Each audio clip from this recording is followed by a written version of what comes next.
Just a reminder that next week, Friday the 19th, you will have test 1. So your test 1 is next Friday. That's the 19th. And the test runs from the beginning. The topic will be up to conditional probability. No, actually, no. Up to, not conditional probability, up to compound event.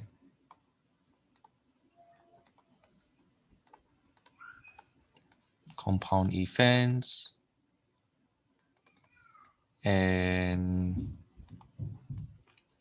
addition formula.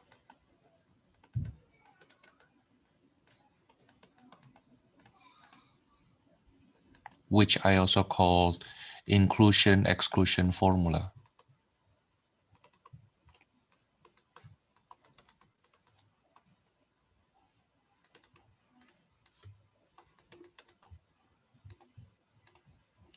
Now we can say that's basically right before, up to right before conditional probability.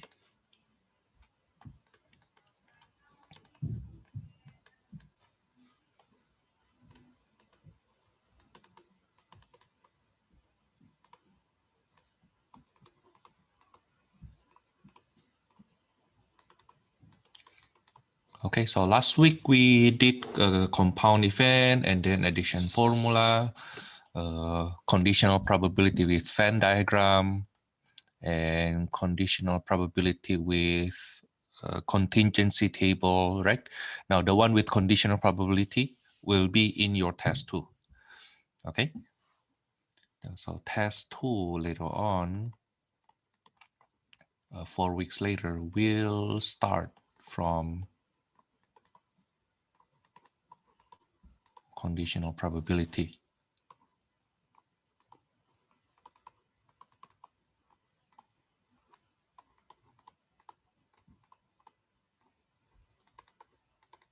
Now I would like you to see the direction for your test 1. Let me share that with you.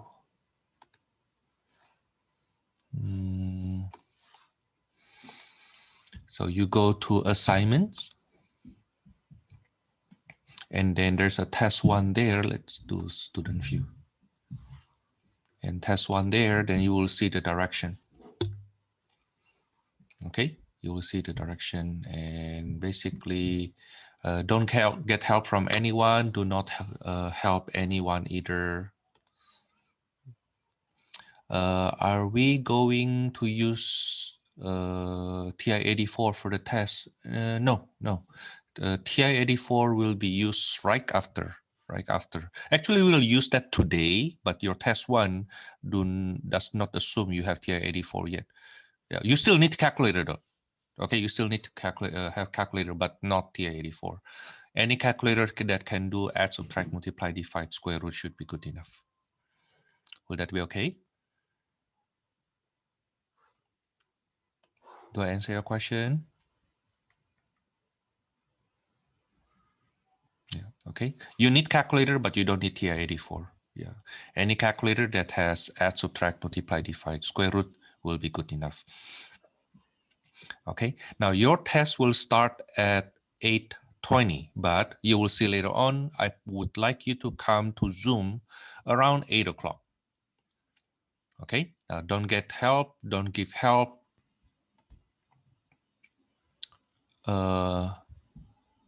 May pre-made tables and diagram be used. I prefer you to write into the test. You will print the test out anyway, right?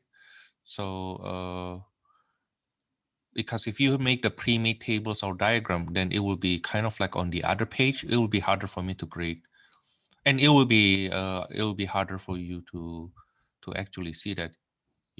Well, you can if you want to. You can. But if you copy wrong data or wrong information, then it's on your own. Okay. Yeah, it's okay. It's okay. It's just like a bit harder for me to grade, and it's actually because it's a bit harder for you to refer the data back and forth. Like the data on one page, and then you need to do it on another page, you know. Okay, but it's okay. I don't mind. You know, after all, it's open notes, open book anyway, right?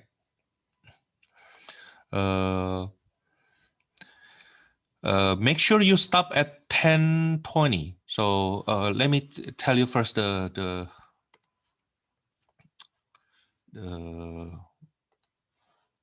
framework.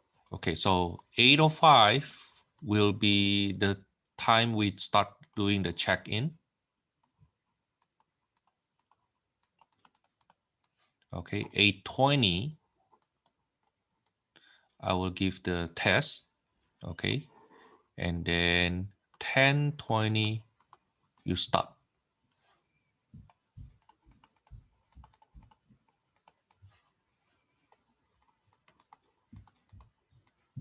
And then you have 15 minutes to turn in, to scan and upload it. Okay, this is upload is done. Okay, let's clarify things. Okay, first one, that I want you to go on Zoom like around 8 o'clock, 8:05, and then I do the check-in. What kind of check-in will I do? I will check your ID. I will check your ID. Any ID is okay, as long as it is picture ID. You have your picture on that and your name on that. And of course, I need to compare it to your face, right? Okay, it doesn't have to be East LA College student ID. No, your driver license is okay. Your passport is okay. You know, even if you only have high school ID, it's also okay. Okay, now then after I check your ID, then I will help you with your camera. So make sure you have your camera ready at a time. Okay, you have your camera, and it will help you. Oh, you need to direct your camera here, you know, move it up a little bit, and so on and so forth. Now, implicitly, you need to secure your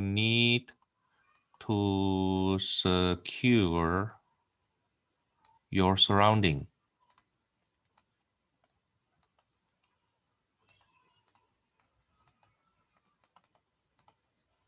Okay, all I need to see is you, your hands, your desk, your test, your stationaries. Okay, I don't need to know where you at, what do you have around you. Because it's your place, you're in control of what should be visible in my camera. Okay, when we're on my screen, basically. Okay, I will record the test. However, that recording will only be for me. I will keep it for myself. Okay, and in case that some dispute, like let's say I suspect somebody's cheating, then I will review that recording for me. Okay, and in case that after I talk to that student's actually dispute my assessment, that, oh, you know what, I see that you were cheating during the test, then we may need to bring it up to the department chair or to the dean. Then I can show them that recording. Okay, but it is not for public. That's only in case of dispute. Okay, including me myself. If I kind of like wonder, did this person actually get help from somebody, you know, and then I look at that recording, you know, if I have a firm belief that that's what you did, then I will talk to you. Okay, now, but here's the thing though, we have like around 20 something students in this class. Let me check. How many students do I have in this class?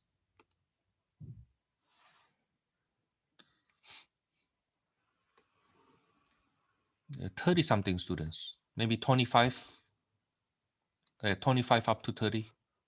Okay, now then it will take some time to do the check-in. For one person, it should be only 2 or 3 minutes. Okay, and after you see what I did to another student, what I want to see, what the camera should happen, how to do the camera, then it's supposed to go really fast. Okay, now, so maybe like the first 10 people, after I check them in, I send them the file. I will send the file to Canvas email.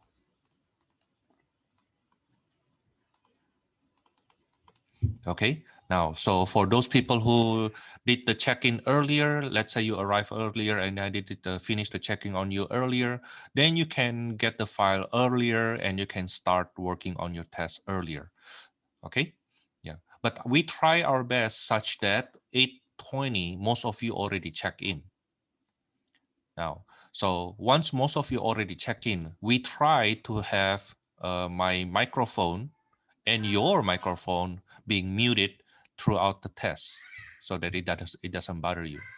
Now, the thing is then, if we have one student coming, let's say at 8:22, then I need to talk to him or to her, right? Then it will get into your speaker. You may hear the conversation a little bit, and I hope it doesn't bother you too much. I will try to reduce that the disturbance on students who are taking the test. Okay, but that's the reason I don't want to do the checking at 8:20.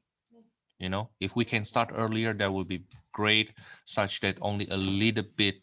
I mean, there are some students maybe just cannot afford to be coming at 8:20 or a bit after that. But let's reduce that, right? Okay, such that those steps do not cut into your time that you need to use to take the test. Okay. Now, at 8:20, you need to stop writing. At 8:20, you need to stop writing. Now, let me tell you, the way Canvas actually works is this. When the deadline is 10:35, when the deadline is 10:35, means your upload should be already be done, already finished by that time.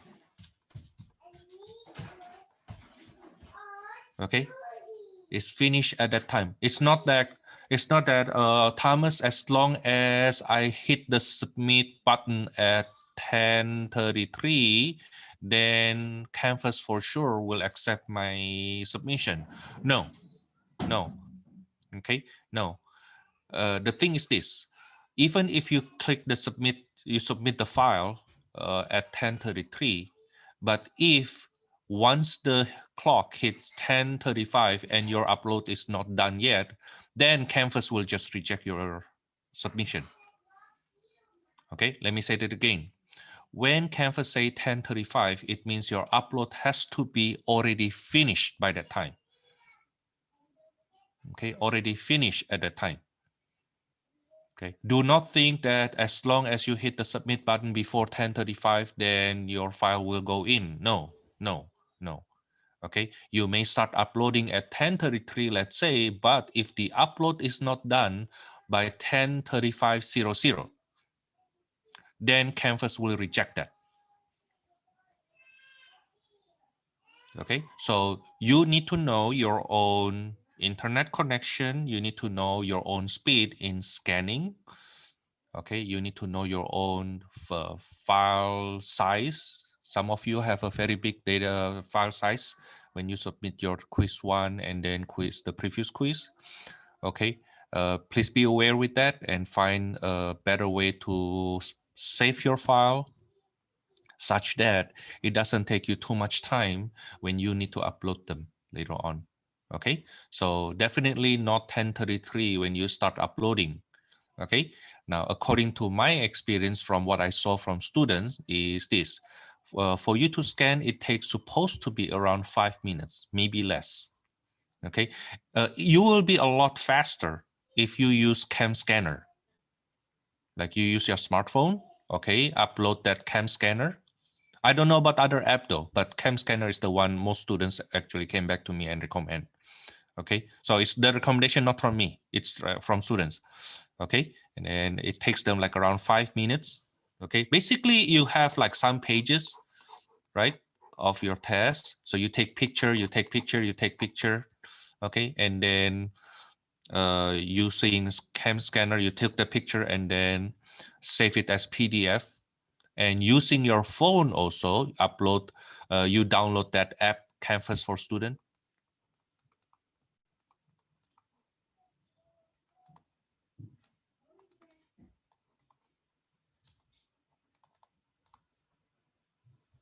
So you can send it, upload it directly from your phone. Now the thing is, if you do so, you need to be aware that your internet connection, your Wi-Fi connection, should I say, or your phone connection at your house is how fast that is. Okay, so there are things to consider, but it's your job, it's your submission. Okay, of course I won't be responsible on your submission. Okay, somebody has to be responsible if anything goes wrong. Okay, but you cannot blame Spectrum for late submission. Oh, because the internet connection is too slow. Well, you know that Spectrum is not that reliable. That's why you need to do things fast. Okay, okay, that Spectrum has been slow and have problem in the last 1 year. Okay, and so it should not be a surprise that if it happens on our test day. Okay, you manage yourself. Okay, now you may say, Thomas, can you give us extra time for the submission? Can you give us extra time for the submission? Let's say make it a 10:45, for example, so that we have extra time. Now the thing is I can give you extra time 10:45, and then we will have students who purposely stop working on the test even after that. Let's say 10:35. Okay. Now, if that's what you do, of course you won't have enough time, because when I give you the time to start the submission, you use that time instead to do the problem. In fact, I hate to say this, but this is what happened in the past. Students who asked me to have extra time for the submission was found trying to get help on Facebook elect book sale. So that person actually took the picture of my test and posted on Facebook, getting help. And I help that student giving answers through Facebook without that person realizing I was the one who gave the solution. And of course, I give a wrong solution purposely. Okay, but that's the person who then say need extra time, because that person needs extra time to get answer from somebody else. Okay, so no, the answer is no. 15 minutes is always enough so far, as long as you just do it right away. Okay, it's not like, oh, I have 15 minutes, let me go to restroom first, let me have my lunch first. No, it doesn't work that way. Okay, now we already have at least 2 times submission of previous quizzes. Now you already have the feel on how to submit that. Just try to do it in 15 minutes right now. And we will have, as I remember, you will have like around 6 to 8 pages. I think it's only 6 pages. 6 pages of work that you need to upload. Now, but I have one more thing that I believe I need to talk about. It's this one here. Please take a look on your submission. Hey, where did I download? Yeah, please take a look on your submission. Oh, I deleted already. Did I do that yesterday? Okay, give me a second. Okay, I think I want to upload something. Yeah,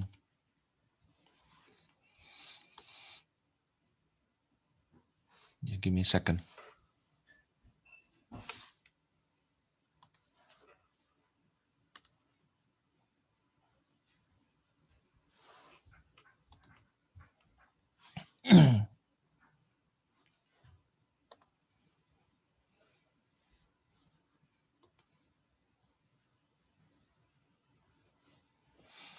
I think this is a good problem for my future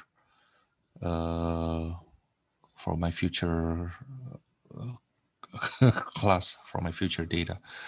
We have a question coming in. When we are done with the test, will we be doing a new lesson after? Yes. So the submissions is assumed to be done at 10:35, right? And then I will give you like around 10 minutes break, maybe 15. So let's say 10:50, then we will start the lesson again, just like usual. Okay. And okay, let me show you. This is what I get from your quiz 1 submission. This is what I get from your quiz 1 submission. Okay, when you turn in your quiz 1, which was only 1 page, as I remember. When you turn in your quiz 1, this is the file size that I get. The size of the files. Now, as long as you turn it in on time, I have no issue whatsoever with your file size. I mean, as long as I can grade it, right? Okay, as long as I can grade it, as long as it is received. But there are some cases that I need to bring your attention to, like for 1 page size, it's supposed to be around this number. You see? It's even 600 is a bit too high, but let's take it for now. Okay, those are the numbers. So I have some students, when they turn in their quiz 1, which is supposed to be only 1 page, and it turns out to be like 2 megabytes, 2.5 megabytes, 1.5 megabytes, 1.3, and this one is like 5.5 megabytes. That's way too big. That's way too big. Okay, don't get me wrong. As long as your test 1 is fully uploaded before 10:35, I'm fine. I'm fine with that. But try to take a look on your submission. Okay, you go back to your quiz 1 that you turn in, see the file size. Okay, now if you happen to be the one who has any one of these, then I strongly recommend you to try to find out how to save your data such that the file size is a lot lower, a lot smaller. Okay, here's the thing. If 1 page takes you that much space, like 2,500 kilobytes, then what happens if we have 6 pages? Okay, multiply that by approximately 6, right? Okay, that will be 15 megabytes. Now, then to upload 15 megabytes will take how long? Especially if you are using a cell phone to upload it, right? Okay, now 15 megabytes, if you upload it, will take approximately 10 minutes. If your internet connection it's like consider average. Okay, yeah, I don't know about your computer though. Okay, so your internet connection may be good, but your computer may be slow. That's another issue, right? It's like all of this has something to do with your stuff. Okay, let me emphasize. It's your stuff. You can blame it on Spectrum, but I know how Spectrum actually works. Okay, what you don't know sometimes is how your computer works. Like you have so many programs running at the background such that you don't have enough memory, and to upload 15 megabytes, your computer needs to work really hard. Okay, likewise with your phones. If your phone has a lot of games, a lot of apps, and you don't know how to clean up your phones such that your memory being used a lot in the background, then to upload 15 megabytes may take even 15 minutes. Okay, now of course, if you are in this situation, this will be a lot worse, right? If you have 5 megabytes for 1 page, then it will be 30 megabytes for 6 pages. Okay, now 30 megabytes will take approximately 20 minutes, and that's definitely not enough to upload if I give you only 10 minutes, only 15 minutes. And this is not including the time you need to scan or take the picture, convert it to PDF, right? Which actually converting to PDF is actually fast, okay? But if your phone is has a very small memory, then it will take a long time actually to do that conversion.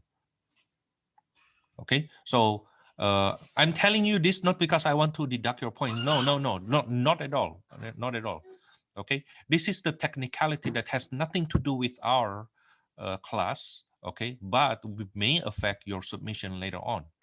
Okay, so I make you aware from now on, such that you know that, oh, you know what, I'm when I save it, it turns out to be very big data size.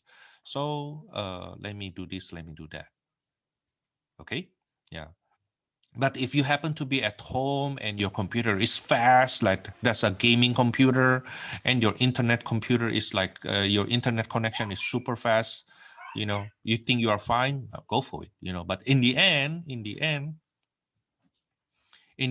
you are the one responsible for your own submission.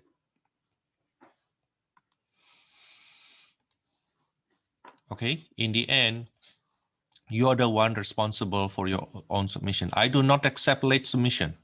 And don't think that you can start upload at 10:35. No. In fact, once the clock hit 10:35, then Canvas will reject any submission. And don't forget that your submission has to be in PDF, right? Just like the way you turn in your quiz 1, your quiz 2, 3, 4. Okay, again, you are responsible for your own submission. It is still your responsibility if anything goes wrong. Okay, I tell you in advance what will happen. This is what I need to do. Okay, you are the one should imagine how you anticipate this. Okay, now this is how it works. Basically, what I explained you earlier. You go on Zoom at 8:05. You can come a bit earlier, you know. Okay, and then I will have my office hour at 7:30 anyway, right? So if you have questions, you can come to my office hour, right? Okay, but let's say around 8 o'clock, if you have no more questions, then I will start the checking process. And for those people that I check in earlier, then I will send you the file earlier. Okay, now where will you send the file, Thomas, the test file? I will send it to your Canvas email. I will not post it under the assignment. No. So I will send it to your Canvas email. Where can I find my Canvas email?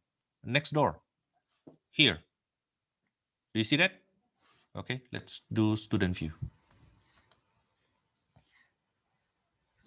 Yeah, it's here. Okay, now I have a couple students in the past saying that, but Thomas, I don't know how to get to my Canvas email. I said, well, how do you end up getting my assignment then from Canvas? Then they should be there.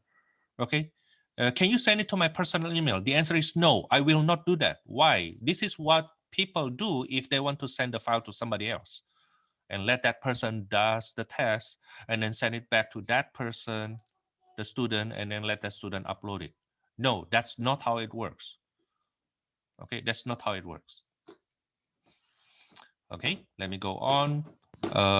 And then stop working at 10:20. Set your alarm at 10:15. You have your phone, cell phone, right? And then set the alarm at 10:15. Now, and then you scan it to PDF, or you take the pictures using Cam Scanner and then convert it to PDF. And then you turn that into assignment 1. Okay, just the way you turn in your quiz 1 and quiz 2, 3, 4. Okay. Make sure you give 10 to 15 minutes to upload it to Canvas. I will set the system to reject any submission at 10:35. Okay, not at 10:35, 15 seconds. No, not at 10:35, 30 seconds. No, 10:35:00, it will reject.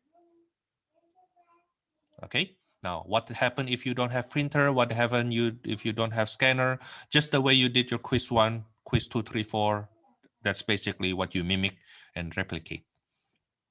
Okay, now prepare your own scratch paper, even though you don't need to turn it in. And if you want to have a pre-made diagram, like one of our friends said earlier, you feel that will help you, it will make you feel more comfortable doing so, fine, go for it. Okay, but having one extra page means you have one extra page to scan later on. Okay, and then it may take more time to upload it, but you figure out. Okay, there's a trade-off between what you want to do. Okay, yeah, I try to make it in a way that it tests you what you need to know, but at the same time it only tests what you need to know. Okay, any question about this test? Yeah, that's your right. Since you are here, then you have the right to ask me question, right? Okay, students who don't show up, Today, they can ask me question, but I can reply them in other time. Okay, this is the time that you can ask me question and I reply you right away. Now, furthermore, if you go to the announcement one, if you go to announcement one, the one I went over during our first meeting, you can see that I have a video that I gave there about how the test will be done. Okay, like how the proctoring of the test will be done. But basically, during the test, I will ask you to mute, and I will mute myself until if you have question. Okay, if you have question, you can talk to the speaker, even though I prefer you to leave your answer by chat, such that our conversation, such that there's no need for us to have conversation disturbing other students. You know, I mean, your question should be important when you ask that during the test, right? But at the same time, other students are concentrating with their own questions, and our sudden conversation may kind of like disturb them big time. I am someone who's like, when I'm teaching, like right now I'm teaching and my children around me talking, I get disturbed, you know, even though they didn't try to talk to me. Right now, imagine if that's a test, you know, I will be screaming at them. Right? Okay. But yes, please review that video clip, okay, so that you know what should be done. But oh yeah, one more thing. Right before you turn in your tests, you turn in your tests, like right before you want to start scanning, right? Right before you start scanning, you need to show me a couple pages of your test before you upload it. Okay, so it will be pretty much like this. It will be pretty much like this. Let me grab a paper here. Okay, so right before the test, right before you're done with the test, like you're about to scan it, right before you're about to scan it, then you will report to me, right? You will report to me and you will say, Thomas, I'm ready to scan. Okay, Thomas, I'm ready to scan.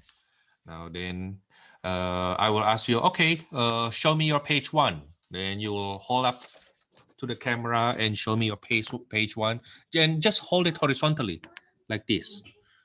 Okay, and then I say, okay, let me see your page three. Then you show, oh, this is my page three. Okay, and then show me your page six. Then you show your page six. Okay, go ahead, scan it like that. Now you may wonder why I need to do this, because I have seen people try to do this nasty thing.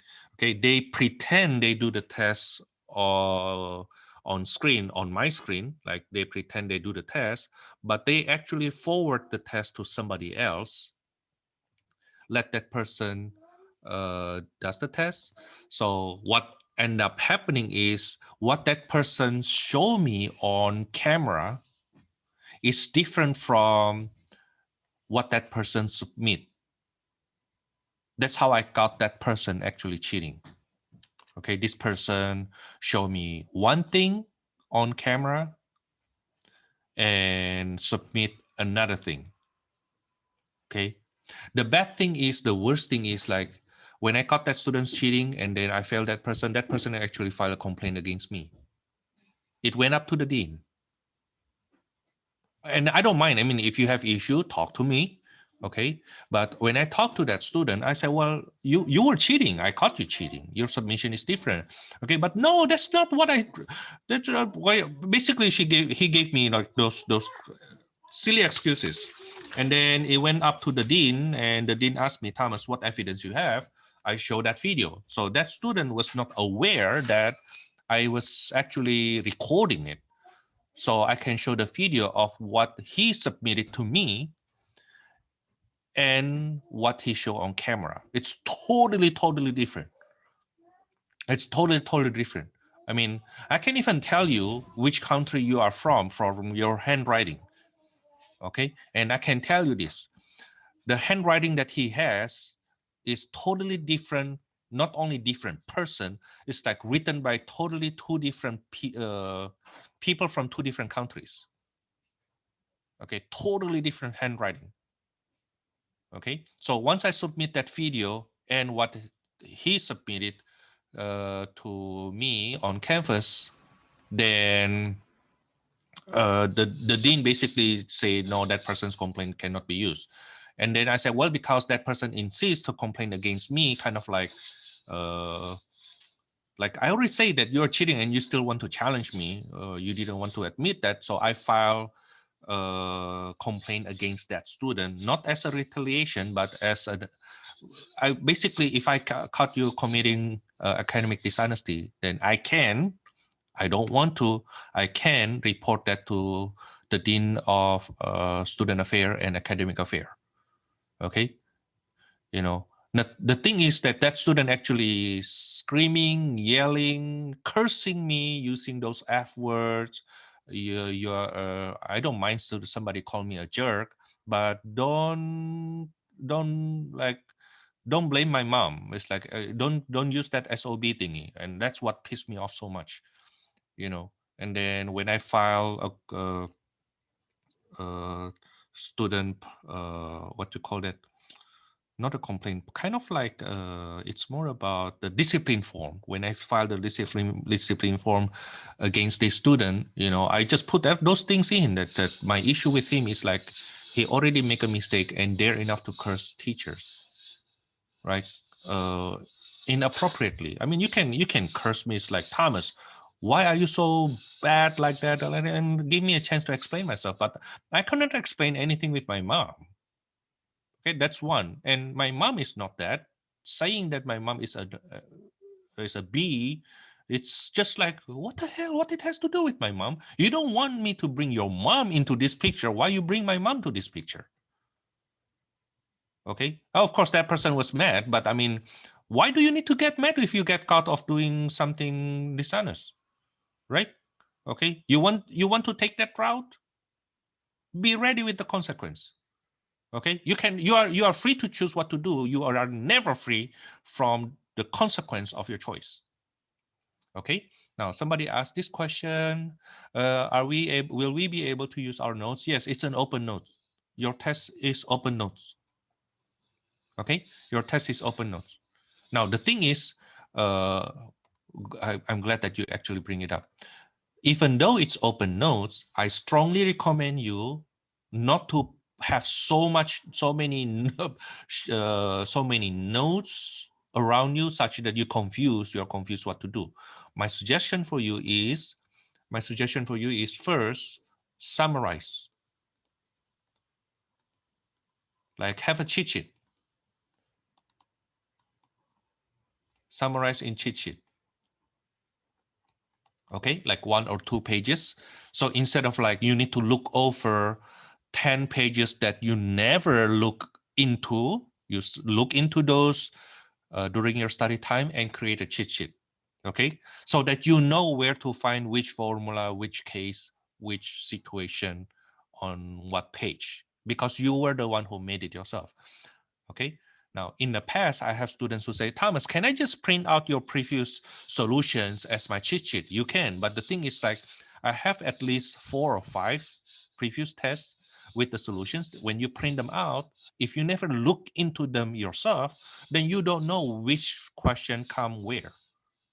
Okay. I try not to deviate too much from the style I have from my previous test, but still though, if you don't study, everything will look different. Okay.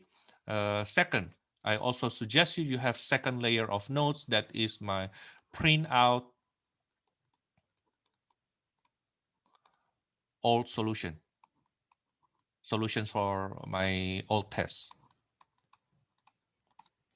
Okay, not just the solutions only, but like the test that I fill up already with the solution. You see what I mean? Okay, now those should be enough as long as you study. Okay, even though I give you 2 hours, this is another thing. Thomas, 2 hours is not enough. Okay, it's enough. The same test that I give you, The test that I give you is very, very, very, very similar to the test I gave in class, while if it were in class, the same test will only be given 1.5 hours. Okay, the same test. The one I give in class, only 1.5 hours. Now, because we are having pandemic, so I try to be nice to you. I give you extra half an hour, but extra half an hour is not enough. Then something wrong with your preparation, if that's the case, or lack of preparation, to be more precise. Is it okay? So yes, you can use notes, but try to create cheat sheets instead. Okay? Try to create cheat sheets instead. Do I answer your question?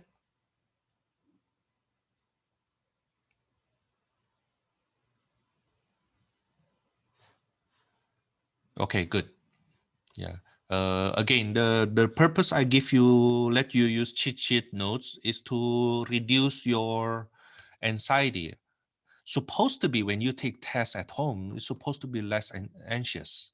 But again, because the situation, some people don't feel comfortable with that, and I'm aware of that, so that's why I give extra 30 minutes. Okay. On the top of that, I give extra 15 minutes for you to scan and upload. Okay. Now I have students who finish the test in 1 hour and still get perfect score. Okay. That's supposed to be a good news for you. For those who study, okay, that's supposed to be good news because, oh, you know what? Somebody actually did it in only 1 hour and then get perfect score, then I should be able to do that too, right? So the time you have is enough, trust me. I've been teaching this for too long. Okay, using the same format for my test one for way too long. Okay, and only students who are not prepared won't do well. Okay, even if you have medium level of preparation, then you should get at least like around 70 points if you have just medium level of preparation. Okay, if you are very, very well prepared, then you can do very well in very short time too. Okay, but no, I don't need you to turn it in like in 1 hour. No. Okay, if you finish in 1 hour, you tell me, Thomas, can I submit it? I will tell you, do you want to check your work again?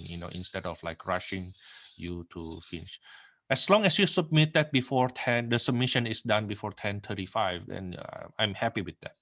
Okay, if you have extra time, I'd rather you check your work. Okay, but your test one is the easiest test among all tests you get in this class, and I want you to do very, very well. Okay, your test one should be at least 70. Okay, no one get less than 50 in test one ever pass this class. No one. Okay, in fact, if you get less than 70 in test one, you are at a very high risk of not passing the class. Very high risk. Okay, put it this way. If you get 50 to 70, only some people end up passing the class at the end. When I say some, it's less than 2%. So it's very unusual if your test one between 50 to 70 and end up passing the class. Okay. Now, even people who get more than 70, I still have people not passing the class at the end. Okay. But at least you start with a good start if you get at least 70. Try to shoot for 85. Try to shoot for 85. I did hear students who say that, oh, Thomas, I'm not a math person. I'm always bad at math, and they end up getting 85 or more in their test one. Okay. On the other hand, let me tell you in advance what may happen in your test two. Test two and test three are known to be the hardest tests among all those tests. Okay. Now, make sure that your test two is at least 50. Test two is so hard such that I can tell you, if you can get more than 50, I'm happy enough. Not happy, of course, but I see people getting 50 or better in their test two still passing. Okay, more than half of the class getting 50 or above in test two end up passing the class. Okay, Now, the thing is, of those who get less than 50 in test 2, they hardly pass the class, especially if their test 1 is already less than 70. Okay, and I have done some statistic and I get a very good result. I have very good result. Using the score from your test 1 and test 2 is enough for me to predict if you're going to pass the class or not. Okay, if and I use statistic, this is the good use of statistic. If your test 1 plus test 2 divided by 2 is less than 60, then you have near 0 chance to pass the class at the end. But Thomas, I can study very well for my test 3. I can study very well for my test 4. Well, the thing is, remember conditional probability?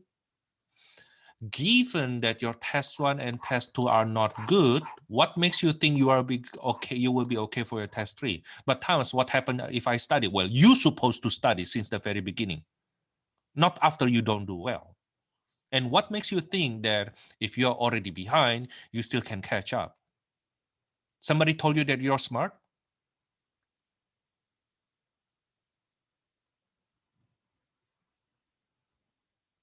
No. I'm sorry. Not studying in your test 1 and test 2 already tell me that you are not smart. Suddenly assume you are smart. It's just like a leap of faith. Like what? You suddenly wake up in another world?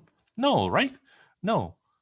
So I do not want to wait until you don't do well with your test 1 and test 2. Then start making you study. No, you should have studied since the very beginning. You should have studied for your test 1 since last weekend, right? That's why I finished the material a bit earlier. Okay, I have that lecture video online so that students who watch earlier can start studying for test 1 earlier. That's the purpose, right? Okay, but again, I don't want that. I tell you this so that you don't need to worry about your success in this class later. If you need to worry about that right now. Okay, and try to get that feeling. There's some kind of stress level you need to perform well. Okay, so you do need to have some pressure, but try to imagine a situation where, this is real. It happens in my class. I have students who told me repeatedly, Thomas, I'm not a math person. I just need to pass this stats class. Okay, that's what they told me before test 1, and at their test 4, when they did their test 4, this is what they told me. Thomas, I really hope I can get an A. You see the different attitude? Because this person studies so hard, okay, thinking that he or she may fail the class, study so hard, and end up doing so well, such that right before the final, this person is so anxious with his or her A's.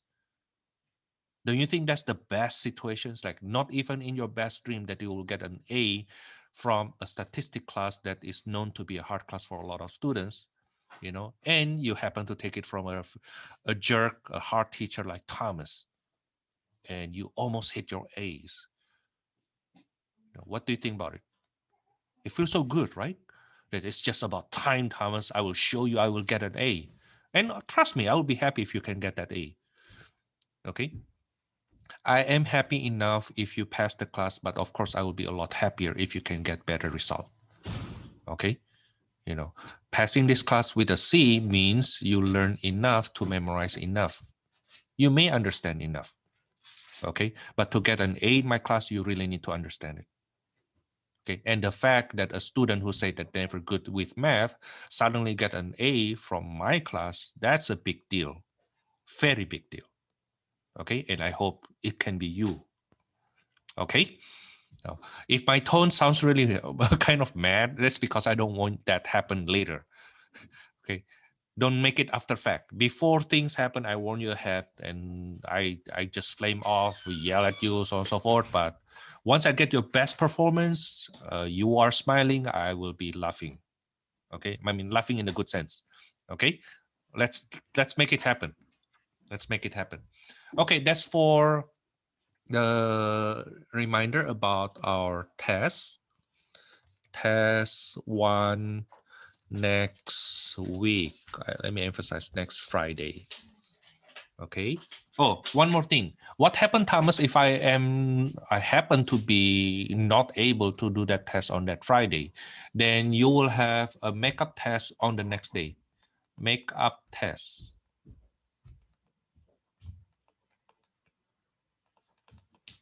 is on Saturday,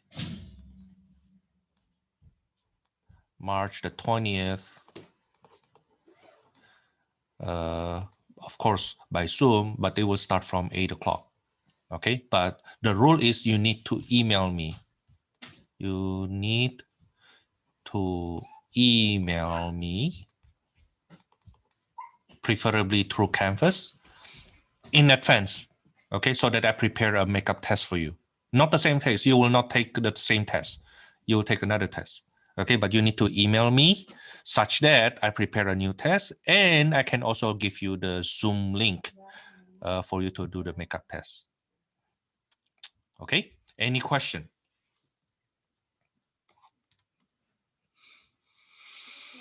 No question? Okay, let me start with conditional probability. Conditional formula. Conditional probability formula. You know what? Let me do something. There are too many things open on my computer here.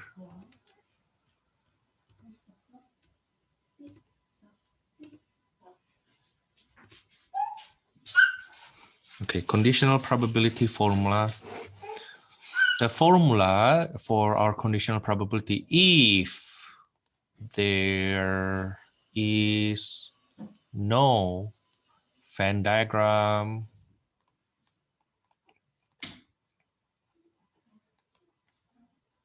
and no contingency table,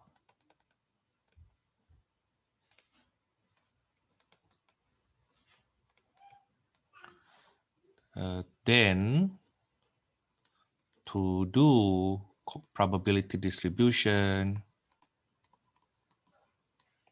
conditional probability,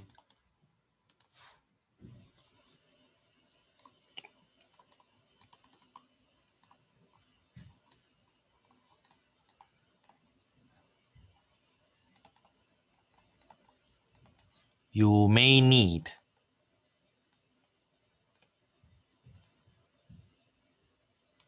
formula. We did conditional probability before without formula. If we have Venn diagram, if we have contingency table. But if you don't have either one of them, then you may need the formula. Okay, this is the formula. Probability of event E given event F is equal to probability of D intersection over probability of the condition. That's what we will use. And I believe you can see this in my either lesson 4 or lesson 5. I think lesson 4.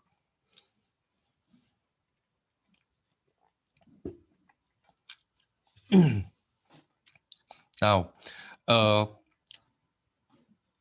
it doesn't mean you cannot use this formula if you have Venn diagram, if you have contingency table. You still can use this formula, but using formulas when you have Venn diagram and contingency table will be an overkill. Let me give you an example. Suppose I have a Venn diagram.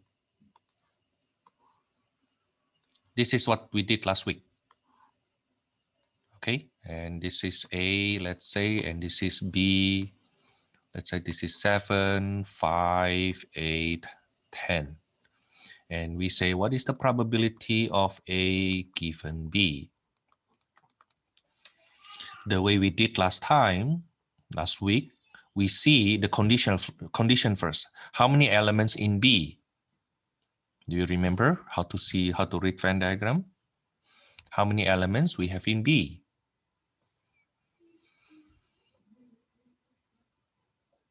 5 plus 8, right, in this Venn diagram. Okay, now of those elements in B, these 5 plus 8 elements, how many of them in A?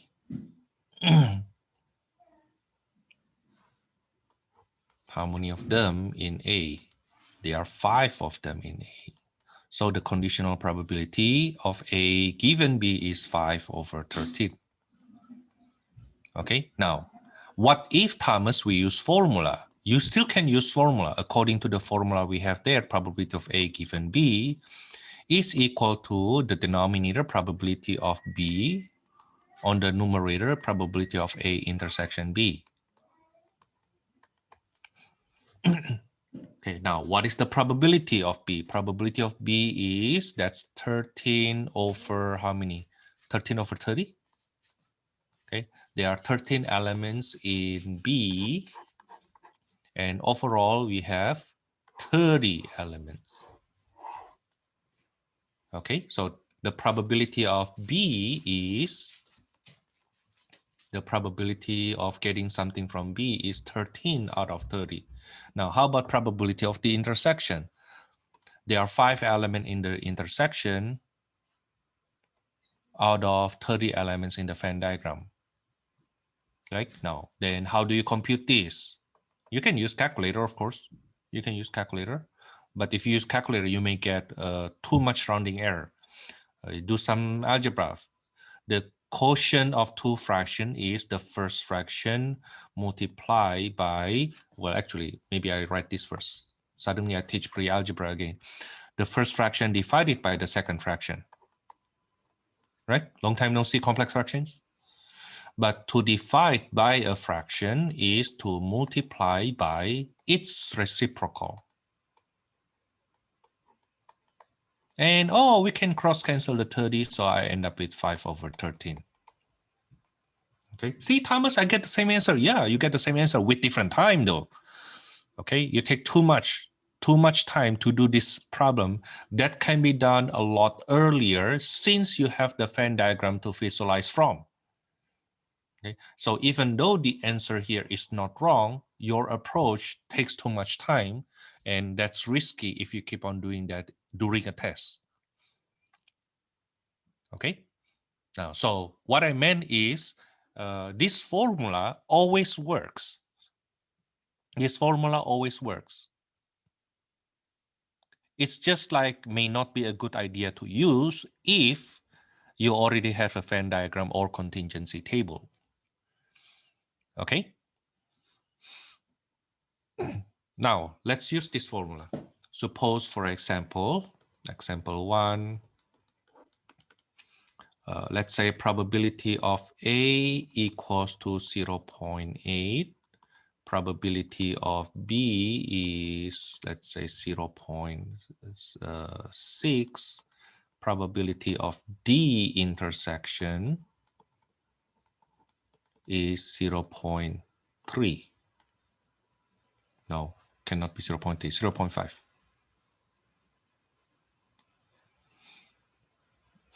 Then the question that we already answered before, what is the probability of the union? Right? We can ask that question, but you're supposed to know how to do that already.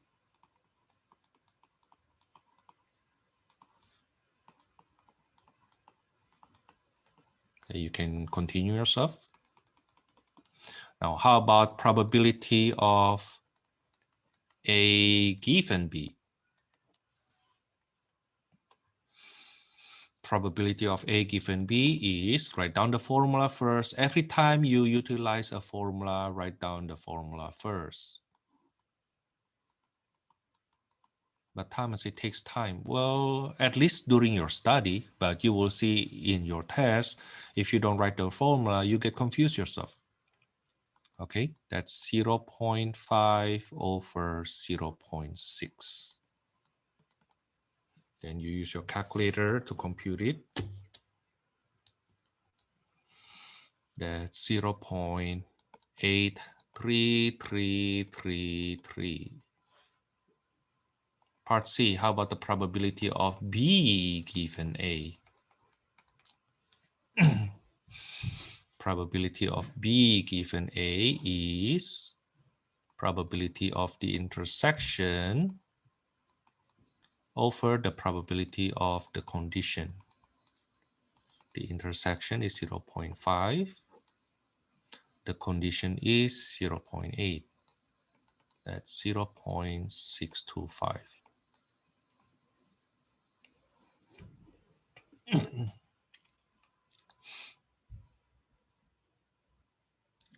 Okay, any questions so far?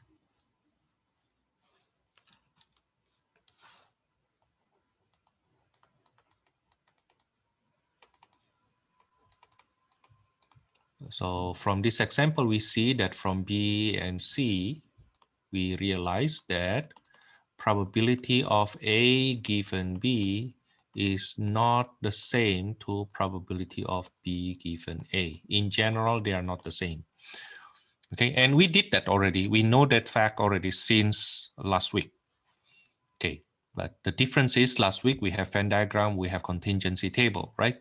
Right now, what if we don't have Venn diagram, we don't have contingency table, then we need to work with this formula. Okay, another example.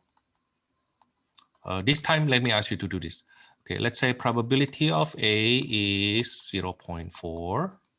Probability of B is, let's say, 0.5. And probability of the union is 0.7. My question is, find first what is the probability of the intersection. That's a standard question, something you should be able to answer since 2 weeks ago, or maybe last week. I think 2 weeks ago. Yeah. And then after while you get the intersection, then you can find probability of A given B. Then also probability of B given A. Okay, let me give you 3 minutes to do this.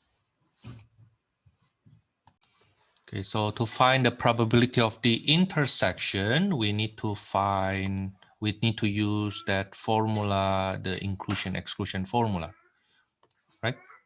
We don't have the intersection, but we have the union.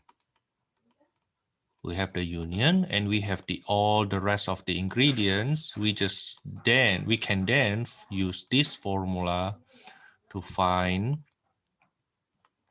A intersection B. Okay, so this is 0.7 equals to 0.4 plus 0.5 minus probability of the intersection. So 0.7 equals to 0.9 minus probability of the intersection. Oops. Such that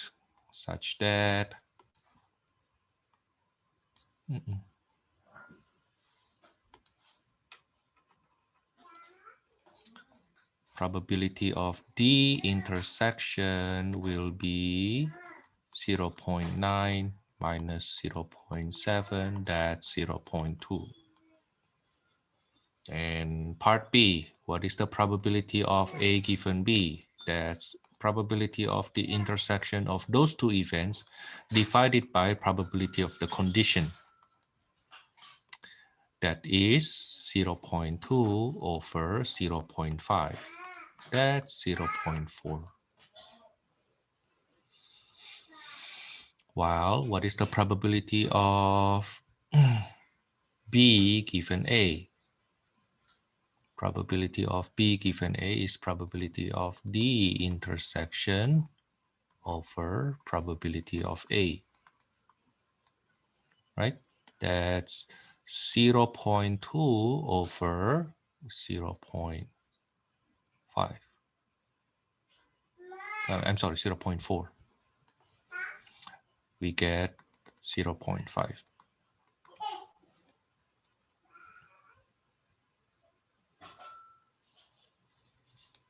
Okay. Are you okay with this?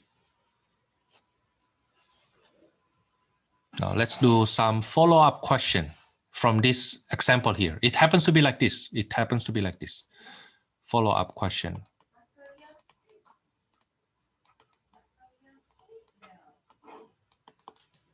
Notice that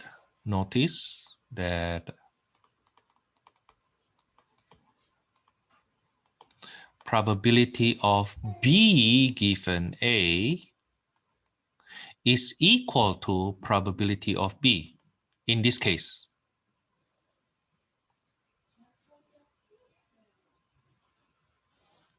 In this case, let me emphasize in this case. This doesn't happen in general. Okay, notice that in example 2, probability B given A is equals to probability of B. Okay, as if we are saying that probability of B to happen, knowing that A happens, is equal to probability of B not knowing what happened to A. But this implies independence. This implies A is independent of B, right? And you can check. Once it is independent, then you can check further. Is probability of B given A given B is equals to probability of A? Does it check? Right? Yeah. Okay. So that confirms our suspicion that A is perpendicular to B. A is independent of B.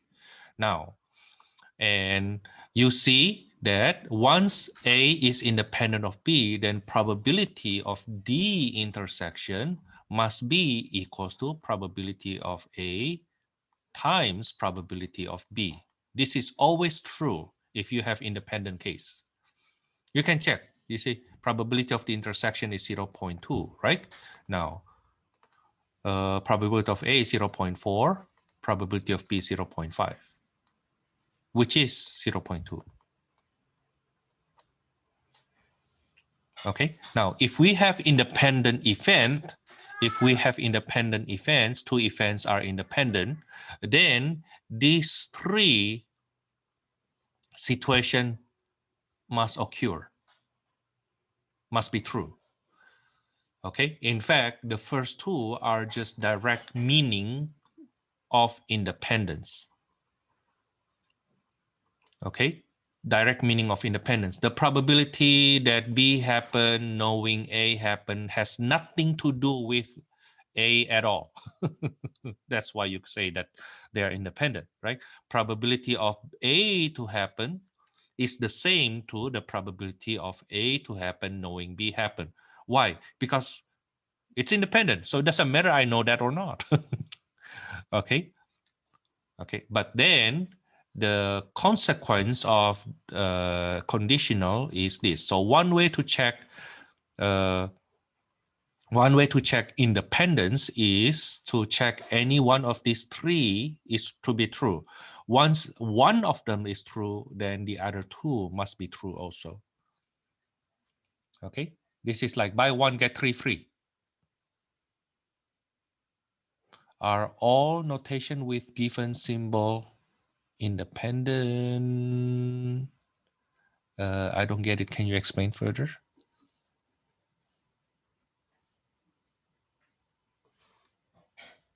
Yeah, the notation for independence is perpendicular.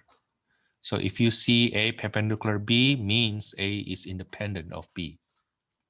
And so B also independent of A.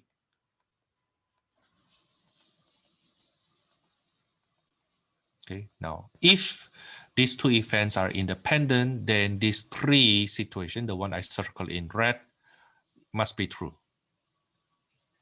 Okay, or the converse is also true. If any one of these three formulas is true, then all three must be true and they are independent. Okay. Usually in theoretical math, we write it as the following. The following are equivalent.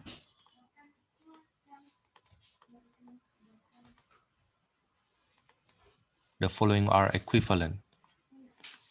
A is independent of B if and only if probability of A given B is equal to probability of A, if and only if probability of B given A is equal to probability of B, if and only if probability of A intersection B equals to probability of A times probability of B. If one of them true, then the rest are also true. Okay, that's the side note, the follow-up question from that example 2 when I try to relate that to independence.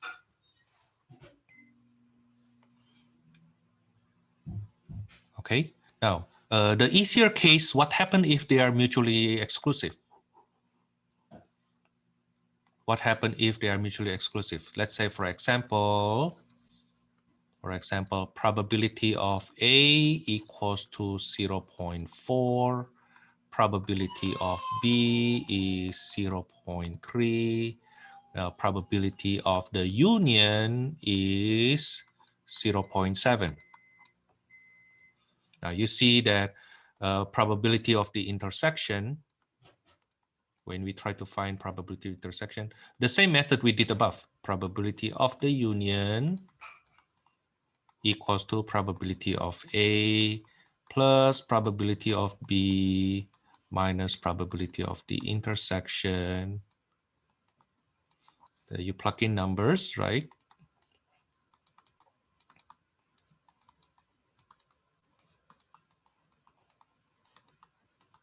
I plug in numbers, and then I found out that 0.7 equals to 0.7 minus probability of the intersection, which implies probability of intersection equals to what?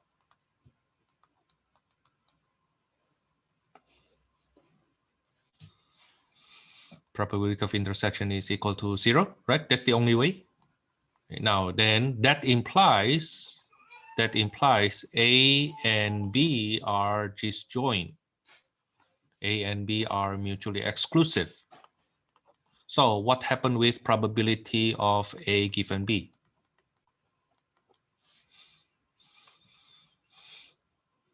Probability of A given B is probability that intersection over probability of B. That is 0 over probability of B, which is 0.3, but doesn't matter, that's still 0. Which, if you think about it, it's supposed to make so much sense. Why? A and B never happen together. Right? They are mutually exclusive. So if you know B happens, then A cannot happen. Right? Oops, sorry. Okay. Because they cannot happen at the same time, though. They cannot happen at the same time. That's why we call them mutually exclusive, right? Mutually exclusive means what? If one of them happen, that excludes the possibility of the other to happen. Okay? If one of them happen, that excludes the possibility for the other one to happen. They are mutually exclusive. They exclude each other. Okay? They exclude each other. If I am there, you won't be there. If you are there, I won't be there. Okay?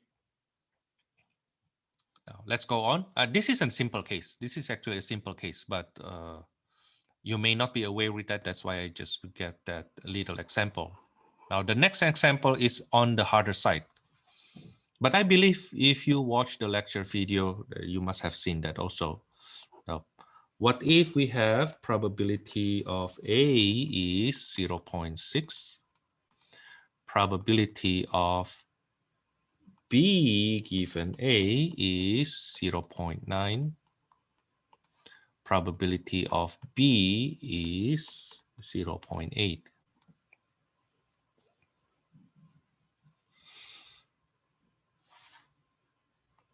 And the first question is find the probability of the intersection. And next, find the probability of A given B.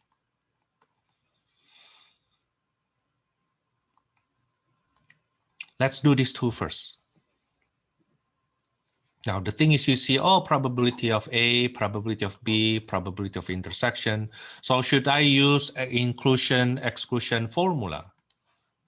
Should I use that? Let's take a look. Probability of the union equals to probability of A plus probability of B minus probability of the intersection. Can I use this formula?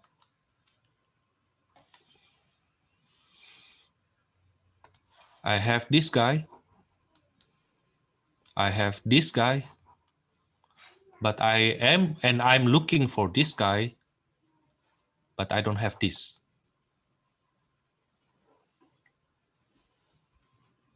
So no, we cannot use this formula. We cannot use this formula. Okay, why? Because you need 3 to get the 4th one. Right now you only have 2 of them. So what should I do, Thomas? The secret actually lies in this formula here. The formula for this. Probability of B given A is equal to probability of D intersection over probability of A, right? Okay, now we are given the probability of B given A. We also have probability of A. So of these 3, you already have 2. Then you can use this formula. Remember I told you that you need to write the formula? If you use any formula, write down the formula. Okay. Now, the reason is so that by you practicing doing so, you can memorize what are the formulas we have. Okay. Now, so to do that, to do this problem, I write probability of B given A equals to probability of D intersection over probability of A. Now then plug in numbers. That's 0.9 equals to probability of D intersection over probability of A. Now multiply both sides by 0.6 to get rid of the denominator. I get 0.9 times 0.6 equals to the probability of D intersection. That's 0.54 equals to probability of D intersection.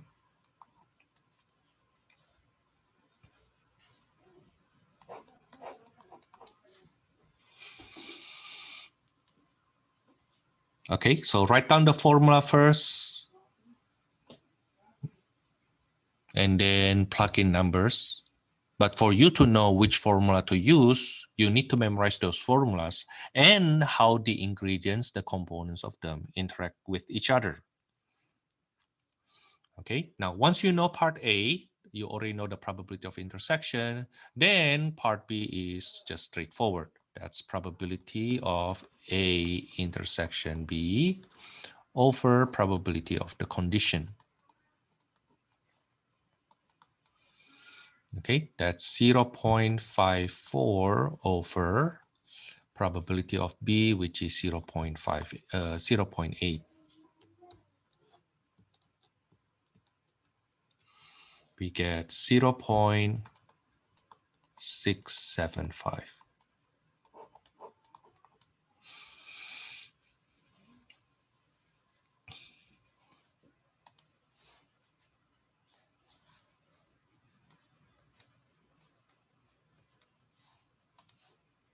Okay, now from here, I want to do things that you must have seen in my lecture, but I want to do it again here.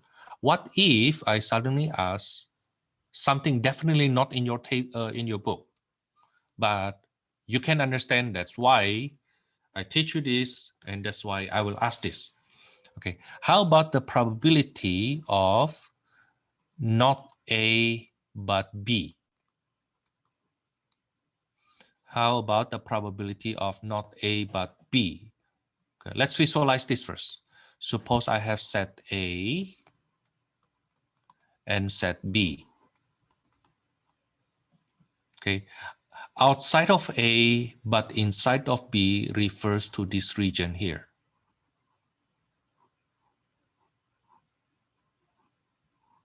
Inside of B but outside of A refers to that region. Now, to get that part, we have actually two ways. I will teach you only one way. The other way, I don't teach you because just another way. Okay. You see, what you can do is you get the whole B. You get the whole B, and then you cut this intersection away. You see what I mean? You get the whole B, and you cut the intersection away. You need the B, but you don't need the A. So you get the B first, the whole B. You get the whole probability of B minus the probability of the intersection.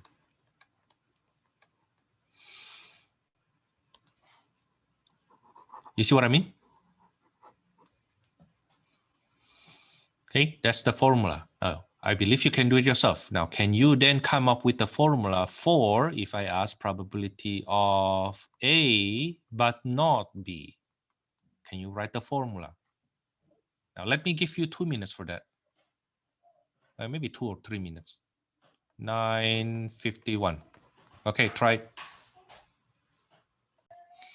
The first one, I already gave you the formula, right? So that will be probability of B, that's 0.8 minus the intersection 0.54.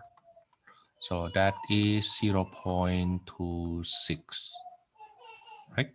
Now, how about probability of A but not B? That is probability. What's the formula? You want that to be in A but not in B. So you kick out the intersection. You eliminate the intersection. That is 0.6 minus 0.54. That is 0.06. Okay.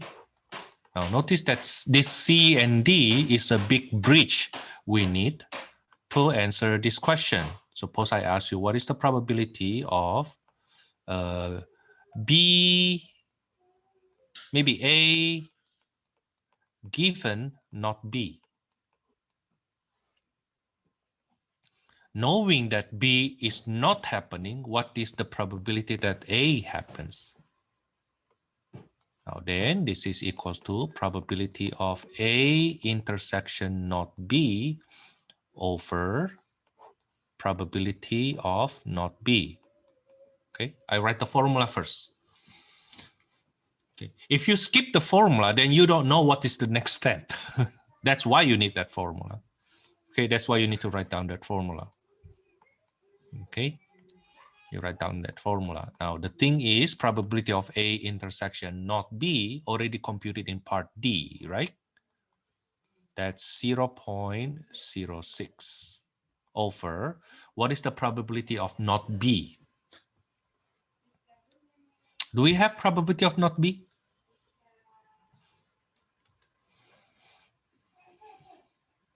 Not explicitly, but we can easily find it because probability of not B is 1 minus probability of B. Oh yeah, that's right.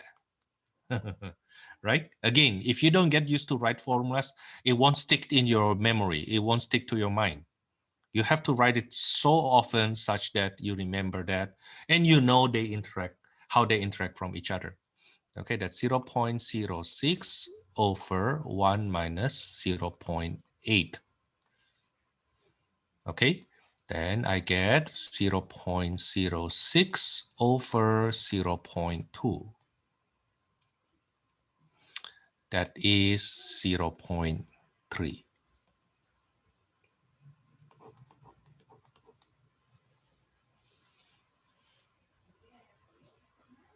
Okay, that's for these probability formulas. Now, let me give you one problem that I expect you to be able to do now. I will give you the hint what to do. Okay, now the thing is, you don't have such hint anymore in your test 2 though. Oh, before I go on, I was actually thinking to ask you to tell you this. How many questions do I have here in this example 3?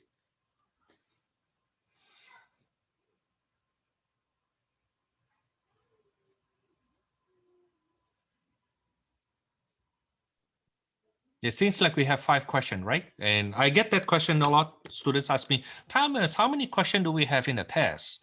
And I really want to say, does it matter? Does it matter? Why? Why? Here's the thing. If I have 5 questions here and you ask me, Thomas, can you just ask one question? I can. In fact, I can ask one question, yet you still need to do the same thing. All I need to do is to ask you part E. All I need to do is ask you part E. So I give you this. Let's say this is the given, right? Let's say that's the given. And then find probability of A, not B. How will you do that? Okay. For you to do that, you need to know this, right? You need to know that. You need to know this. This is easy because it's you already have probability of B. But for you to get this, you need to get this. For you to get this, you need to have probability of the intersection. So instead of asking you 5 questions, I can just ask you part E and you still basically need to do the same amount of work.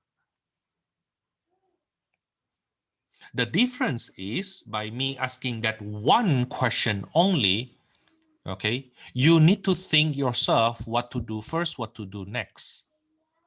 While when I break it up into these 5 steps here, okay, these 5 questions here, I basically scaffold you already to answer part E. Okay, so the question for this example 3 is actually part E. That's actually the question. That's what I want to ask you. But for me to guide you how to answer this question, I ask you part A first, okay, and then part D, and then part E. Okay, and then to make you stronger with the follow-up question, the other things, how they relate, I ask this also and ask this. Okay, so it's not that I try to make it hard by asking you too many questions. I can ask you one question, but you still need to take the same amount of time, the same amount of work, and even more brain power. Okay, so I hope that answers the issue of that the question, how many questions you have in your test, Thomas, is actually irrelevant. Okay, what is more relevant is how much time do we have in the test. Okay, you have 2 hours. How much time you expect us to finish it if we are well prepared? 1.5 hours. If you are well prepared, it should take you 1.5 hours. Okay, but I give you 2 hours just in case you have a couple questions that you need to think about for more with more time. Okay, now can you give less question, Thomas? I can, but I'm sure you don't want it. Why? Because the way I set my questions, they are scaffolding.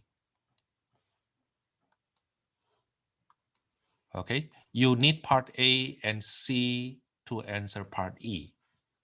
Or in this case, you need to have part A and part D to answer part E. Now, asking you part E right away, basically, you need to figure out what to do first, which is step A and step D. Okay, remember my test one? My test one, let me go on a little bit before I give you the last question. Okay, I give you the data, right? I give you the data. So the raw data, a lot of them.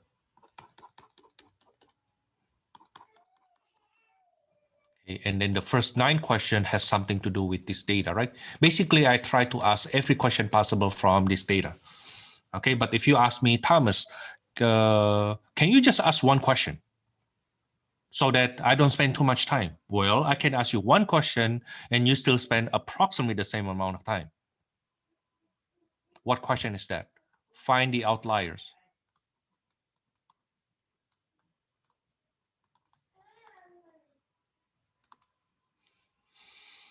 Find the outliers. Okay, so basically the first thing you need to do is construct frequency distribution. That's question number 6.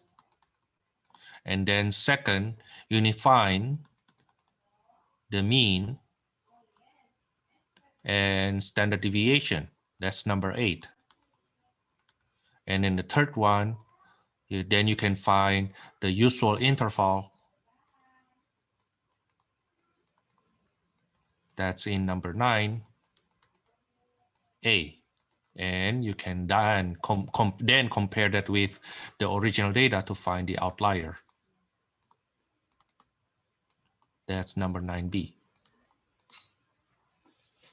Thomas, if I don't want to construct frequency distribution, I want to go ahead and find the mean and standard deviation right away using the raw data. I just use this raw data. Then if that's what you want to do, you still need to use your calculator to compute the sum of x. Basically, you type all the data in, all 60 of them, and add them.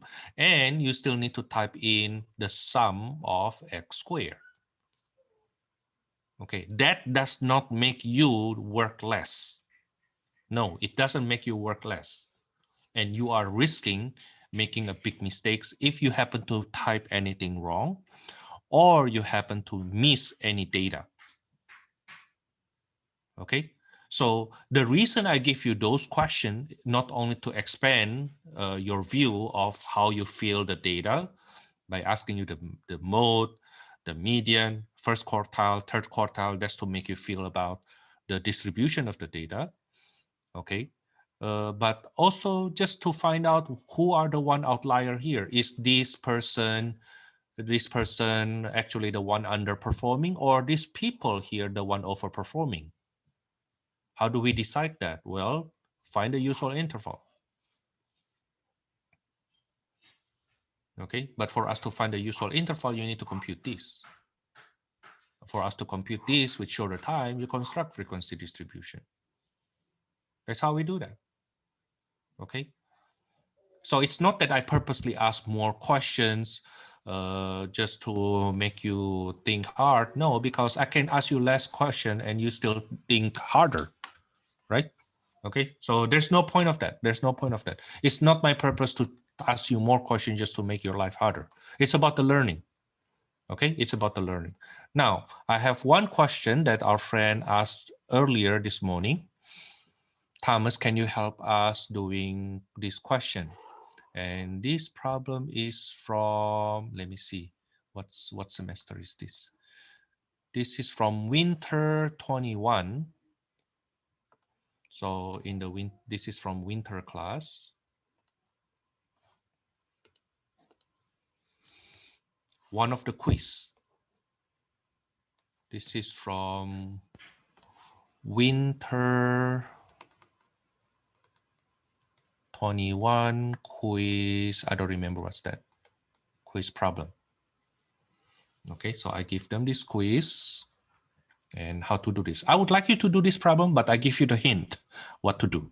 Okay, the hint is actually here. You need to work with these two formulas here. Okay, so probability of A given B is equals to probability of D intersection over probability of A. Now, probability of B given A is probability of D intersection over probability, I'm sorry, the top one is B. The condition is B. Now, then this one here, probability of A. Okay, the condition is A. Now, what do we have? What we are looking for in part A? In part A, we look for probability of the intersection. Right? That's what we need. But we are given probability of A. So this is known, this is known, this is known. Okay, so which formula we can use? You will use this formula here. Okay, but Thomas, that's so confusing. Not if you write down the formula first and if you have standard background in Algebra 1, standard mathematical foundation in Algebra 1. Okay, now once you have probability of the intersection, it means you will have this one here, and you already have this, then you can find this in part B. Okay, so you use the result you have in part A together with this formula to get part B. Okay, now then you can do part D and part E from here. Now for you to do part D, you need A and B.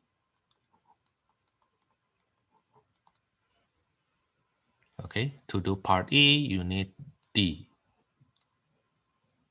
And yeah, D, you need the result from part D. Now, let me ask you to do this problem. Each of them should take like around 2 minutes, a total of 7 minutes, together with your break around 10 minutes. Let's come back at 4 and let's come back at 10:25. So basically 19 minutes to do this problem, let's say around 7 minutes, and then your break. You can take 10 minutes break first and then come back work on this, or you work on this first and then take your break for 10 minutes. Okay, see you later. Okay, let me start working on this.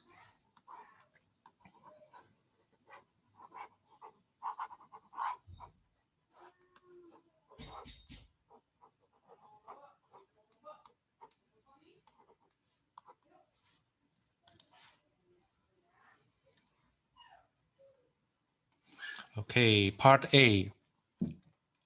I will use probability of B given A, which is equals to probability of D intersection over probability of A.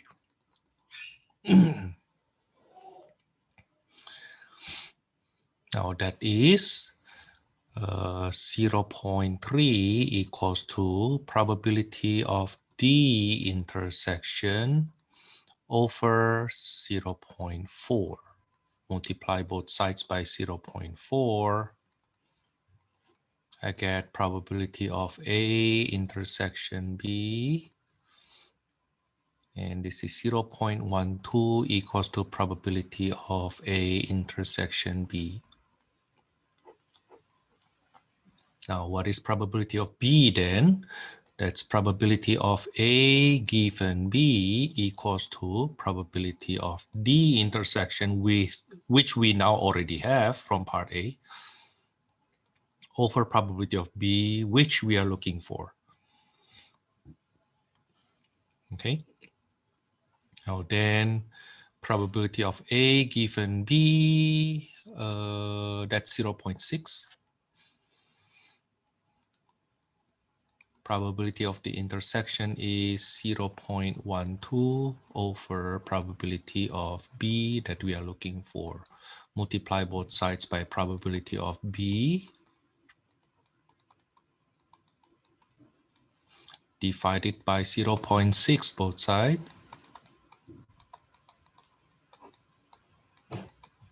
So probability of B is, I believe, 0.2.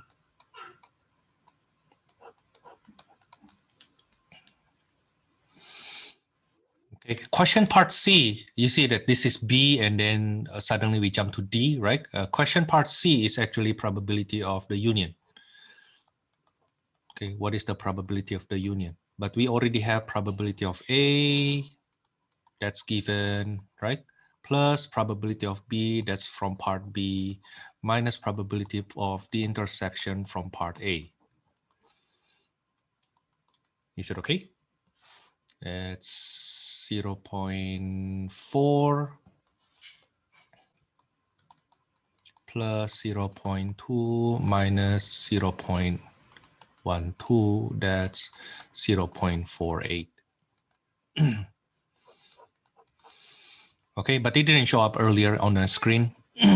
Now let's do part D, continue. Part D, probability of not A but B, that's probability of B minus probability of the intersection. Probability of B is 0.2 minus probability of the intersection 0.12. So probability of not A but B is 0.08.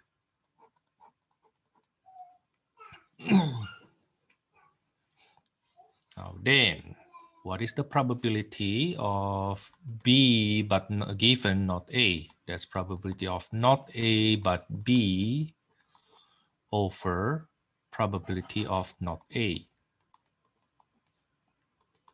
Okay, probability of A but not B, I'm sorry, not A but B is given in part D, 0.08. Probability of not A is 1 minus probability of A, which is 0.4, I believe.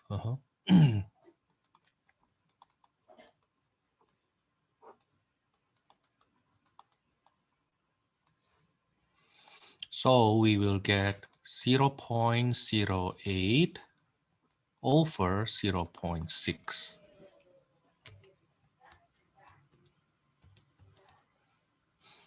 That is 0.13333. Remember, in my class, unless otherwise specified, the decimal should go to 5 decimal places. Okay, you round it to 5 decimal places. Now that's for conditional probability formula. Any questions so far?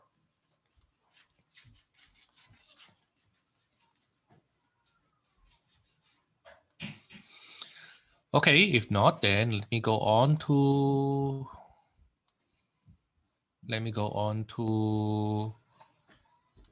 problems. We do problems from, oops, not this one. We'll do problems from 4.3. Okay, so this is problems from 4.3.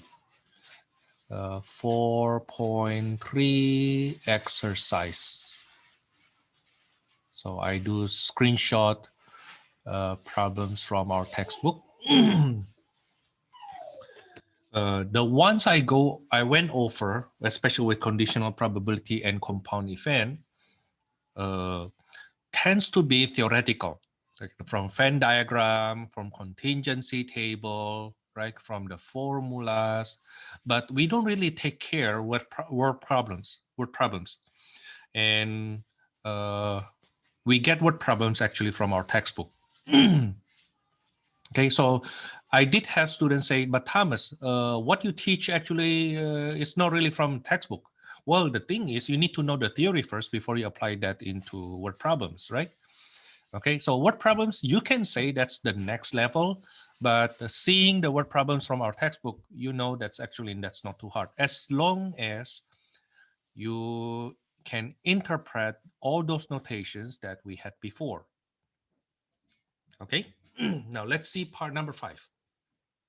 I saw the lecture videos that I did on lesson 5, and I saw that I did plenty of problems already from 4.3, but I think those are even numbers, so I will do odd numbers right now. Okay, I will do odd numbers right now. Number 5, 3 girls. Find the probability that when a couple has 3 children, at least one of them is a girl. Assume that boys and girls are equally likely. So probability of getting a girl is 0.5 because it's equally likely, right? 50%. Now then, the question is, find the probability that at least one girl. Find the probability to get at least one girl. Now, to get at least one is the same to the complement of no girl. Right? That's the complement of no girl. Okay? Now, which is equal to 1 minus probability of no girl.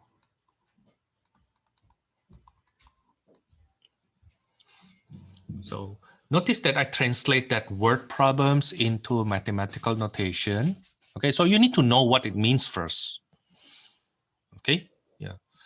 And then what is the probability of no girls? Well, that means it's all boys, right? Now, what is the probability that all boys? Now, then just do it one by one. What is the probability? The first one is not boy. I mean, the first one is not girl. In this case, boys. That's not girl is 0.5 for the first girl. The first not girl. The second not girl also 0.5. The third not girl also 0.5. Okay, you can also see it if it is not girl means it is boy, right? But 1 minus 0.5 is also 0.5. Now then when I compute this, I get 1 minus 0.125. That's 0.875. That's for number 5. Easy enough? Now, let's change the question a little bit. Let's change the question a little bit. Suppose they are not equally likely. Suppose probability to have a girl, baby girl, is instead 0.6. Then what is the probability of at least one girl? Probability of at least having at least one girl is 1 minus probability of no girl. Right? So all of them boys. So that's 1 minus. What is the probability? The first one is not a girl.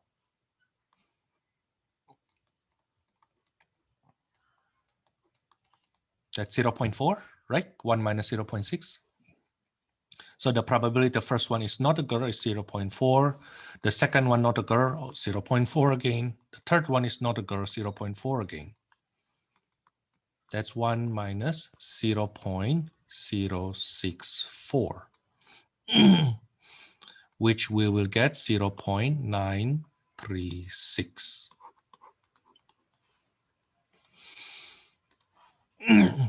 So that's the probability of having at least one girl if it's equally likely, and a sample case if they are not equally likely.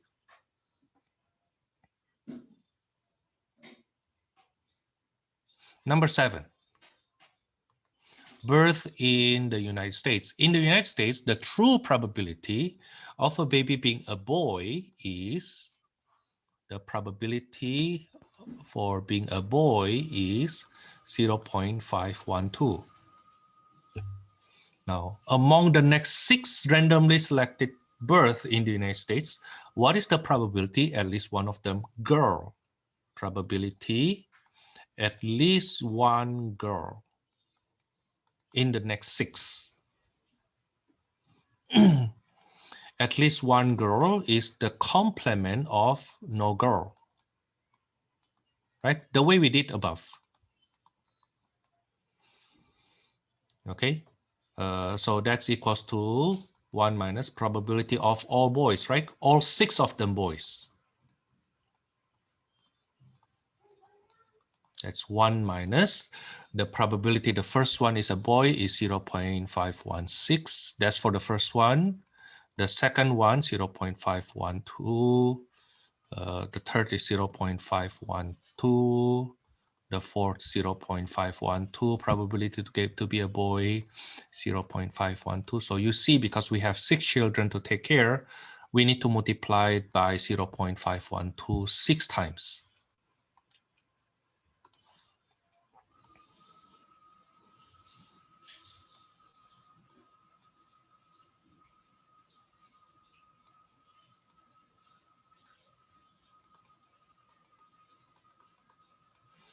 Now, to simplify our calculator work, you can type it this way. That's 1 minus 0.512 to the power of 6.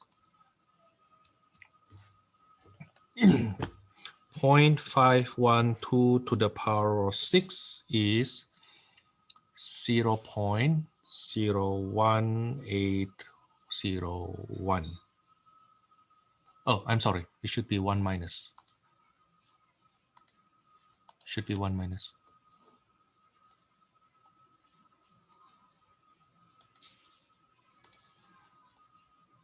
Yeah, it should be 1 minus. So when I subtract that from 1, I get 0.98199.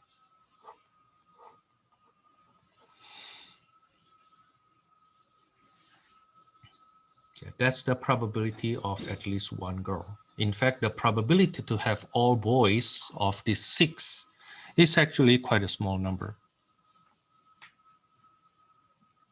Okay, that's quite a small number.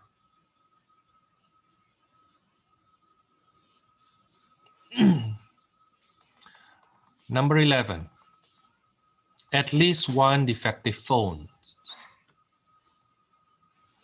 It has been reported that 20% of iPhone, 20% of iPhones manufactured by Foxconn for a product launch did not meet Apple's quality standard.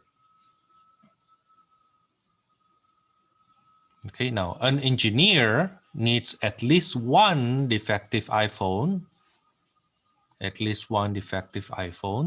so that she can try to identify the problems. Now then, she randomly select 15 iPhones from a very large batch. Okay, so she will have 15 trials. Okay, probability that it is defect for that one is 20%. Okay, so the question is, what is the probability that she will get at least one that is defective? So she will do it 15 times. What is the probability at least one defect? Now that's 1 minus the probability no defect, right? Probability no defect. Of this 15, the probability for one of them to be defect is 20%. So the probability that one not defect is 1 minus 0.2, which is 0.8.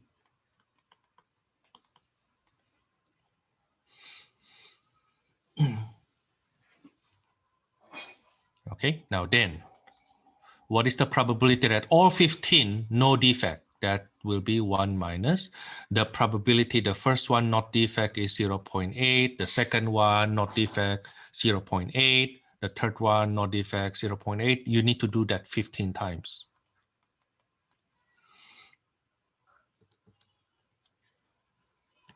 Now then 0.8 to the power of 15 is 0.03518. So when we subtract that from 1, the probability that at least one of them defect is 0.03518. 964,815 something.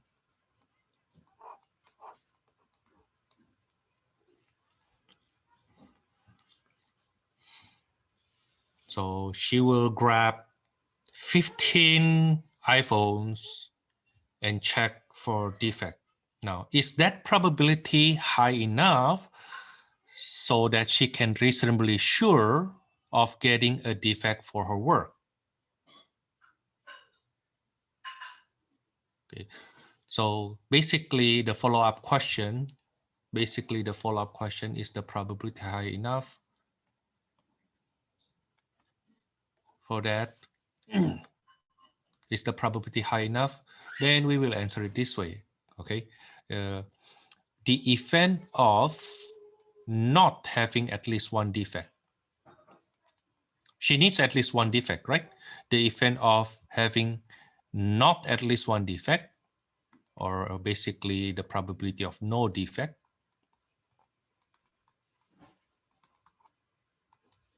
The probability of no defect, we see that's 0.03518, right? Now, this is already less than 5%. Okay, so the event of not getting any defect is unusual.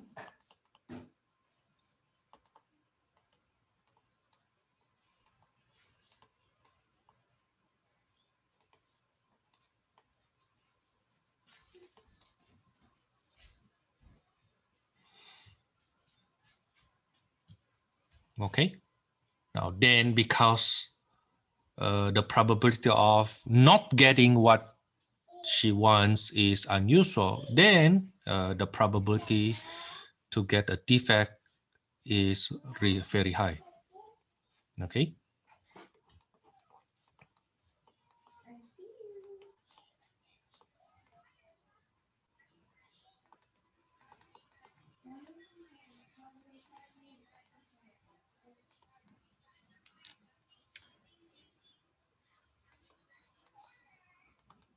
So the probability to get at least a defective phone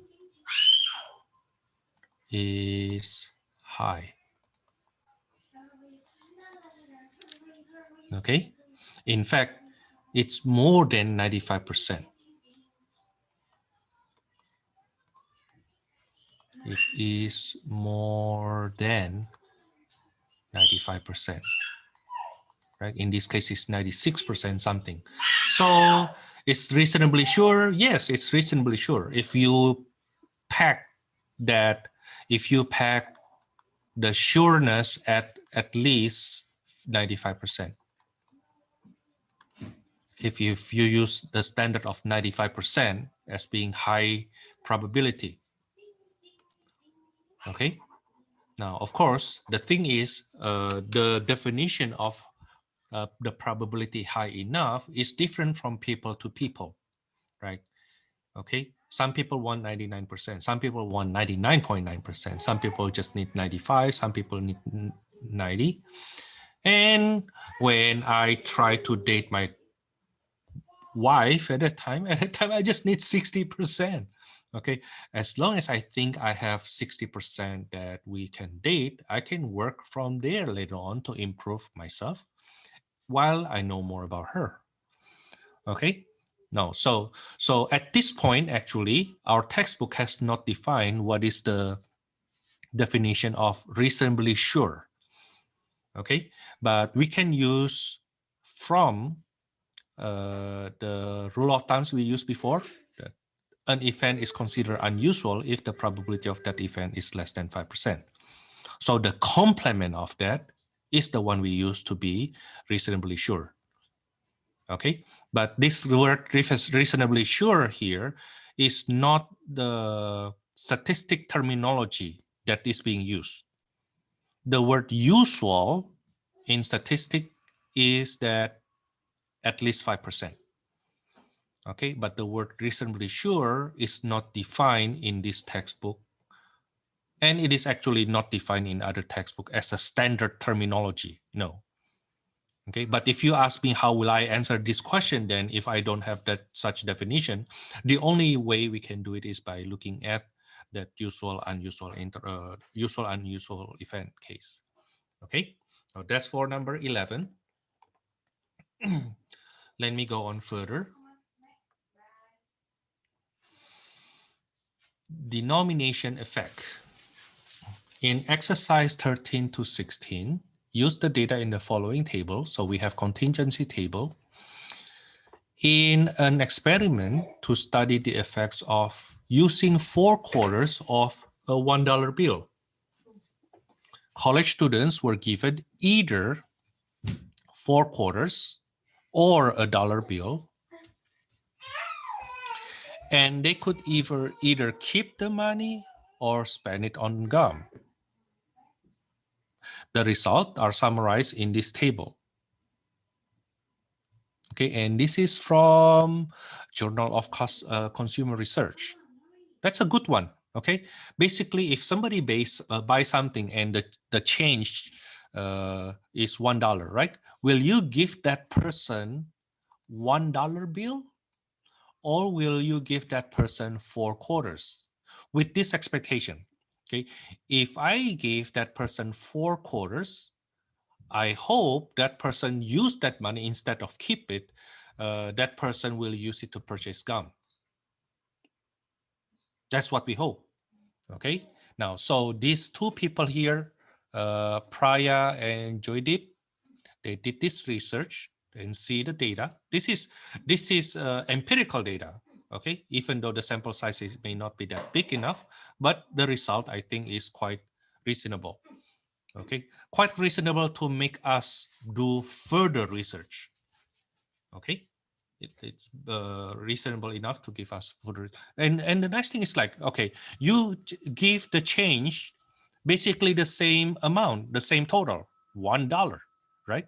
But when you give that $1, do you give that in $1 bill, or do you give that in 4 quarters? Okay, before we answer this question, I want you to realize a phenomena in our daily life. If you go dine in a restaurant, which we have not done for the last 1 year, maybe, okay, and the change, so let's say you spend $25, okay, and you paid using $30. Okay, now do you think they will give you the change $5 bill, or instead 5 $1 bills? Which one?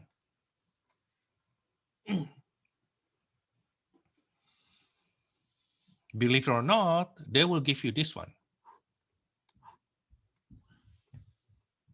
The restaurant or the cafe will give you 5 $1 bills with this in mind. With these 5 $1 bills, you are more likely to give more tip. Okay, because if I give you $5 bill and you don't really want to give $5 as a tip, you may end up not giving tip at all. Okay, so I break it up for you without you realizing that, okay, with the purpose that, well, once you pay that bill, okay, and then you see, oh, tip, there's a space for tip, and you start thinking, I have 5 $1 bills, $3 tip will be reasonable, right? Okay. Now, I hope you also understand now why some restaurants prefer you to pay them using cash. Okay, there's another reason why they prefer you to pay cash though. Okay, because if you use credit card, for example, then the credit card company or the credit card processor will charge them some fee, like around 3%, as I know, maybe just 1% for Discover. Okay, so it costs them something. Okay, it costs them something to accept a debit card, a credit card. Okay, but as I know also at the same time that it's not that significant. The significant one is, well, you know, the one who gives you the bill is actually the waitress, right, or the waiter. Okay, they don't really care how much the credit card processor charged the restaurant, but they care a lot with how much tip you give them. Okay, so with their knowledge is when they break it up for you, you tend to give tip instead of if they give you a big denomination. Okay, and please, if you go to a restaurant, you buy something from a cafe, please be nice and give tip. Okay, a lot of our colleague, friends, okay, and maybe our classmates actually working in those areas, and they are the one need more help right now, especially because it's already closed for more than basically 1 year, right? Okay, a lot of companies, especially around Monterey Park. I live in Monterey Park, by the way. I live right behind Atlantic Times Square. And I have seen that at least 1/3 of restaurant cafeteria that I knew in the past 1 year already closed. I mean, some of them closed for good.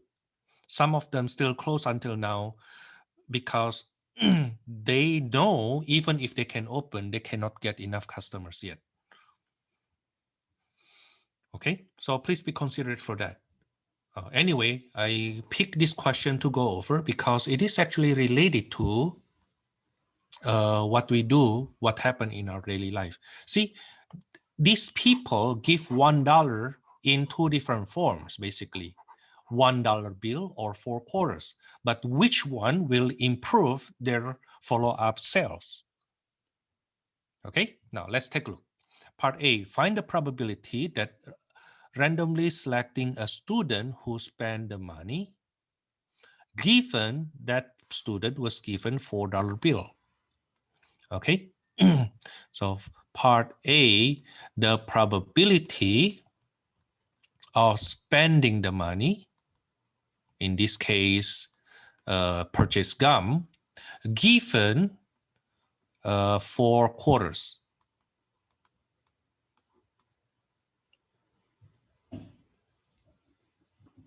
Okay, in other words, if you have 4 quarters in your pocket, will you more likely purchase a gum compared to if you have $1 bill?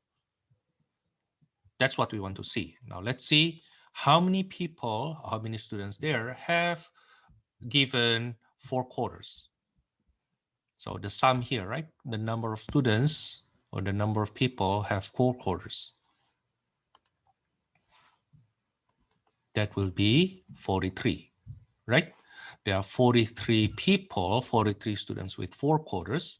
Now 27 of them actually purchase gum. Now in decimal, that will be 0.62791. Now, part B.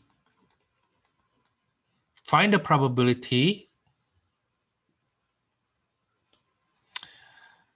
that a student who kept the money, so they not spending it, they keep it, given that the student was given 4 quarters. There are 43 people with 4 quarters. Only 16 of them keep it. Now, when you use your calculator, you will get 0.37209.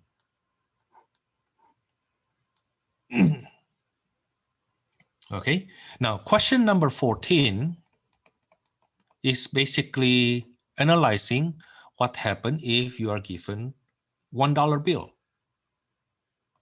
Okay, what is the probability that person will spend it knowing that person have $1 bill?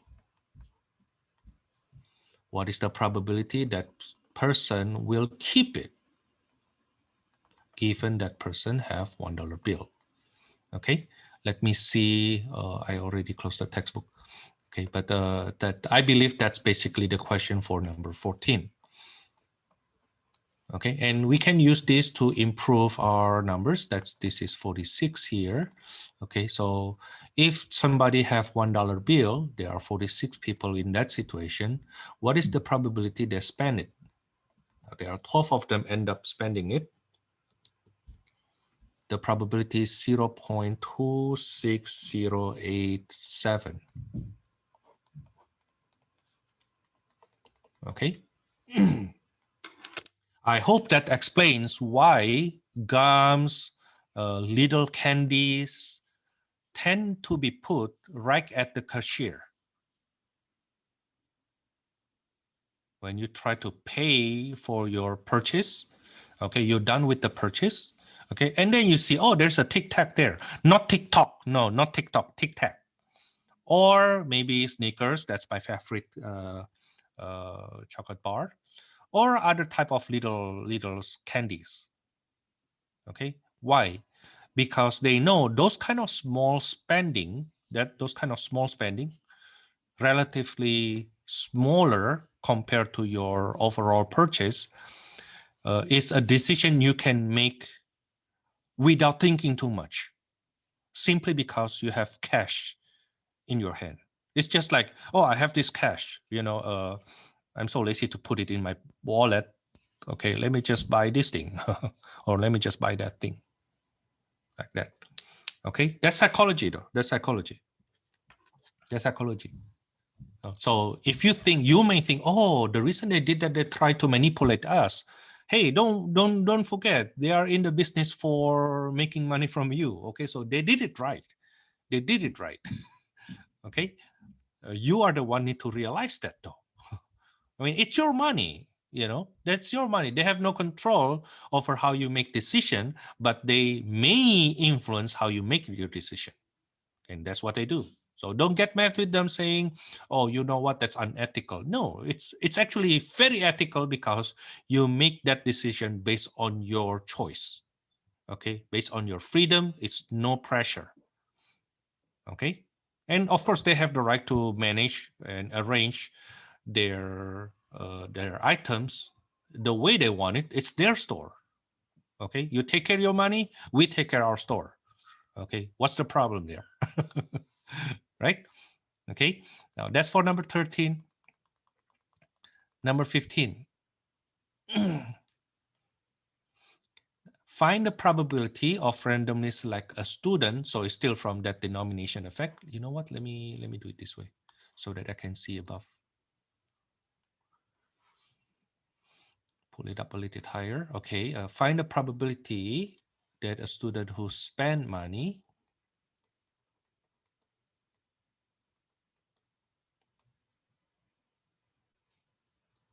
given have 4 quarters. Oh, we answered that already in 13a. Right? Yeah, that's the same to 13a.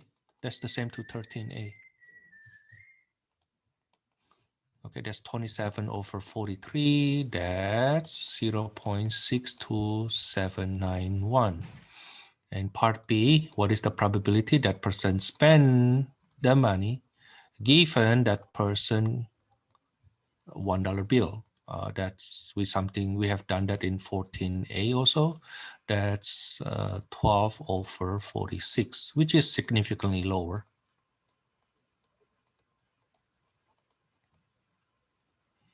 Then from here you see, oh, you know what? If I give them $4, 4 quarters, they are more likely to spend the money. Well, let's do it that way.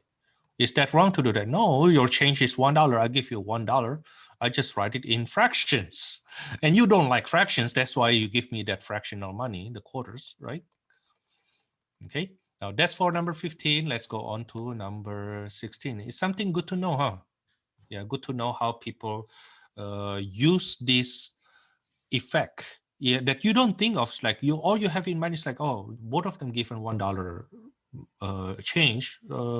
What's the difference? Let's see what you think has no difference actually make a big difference.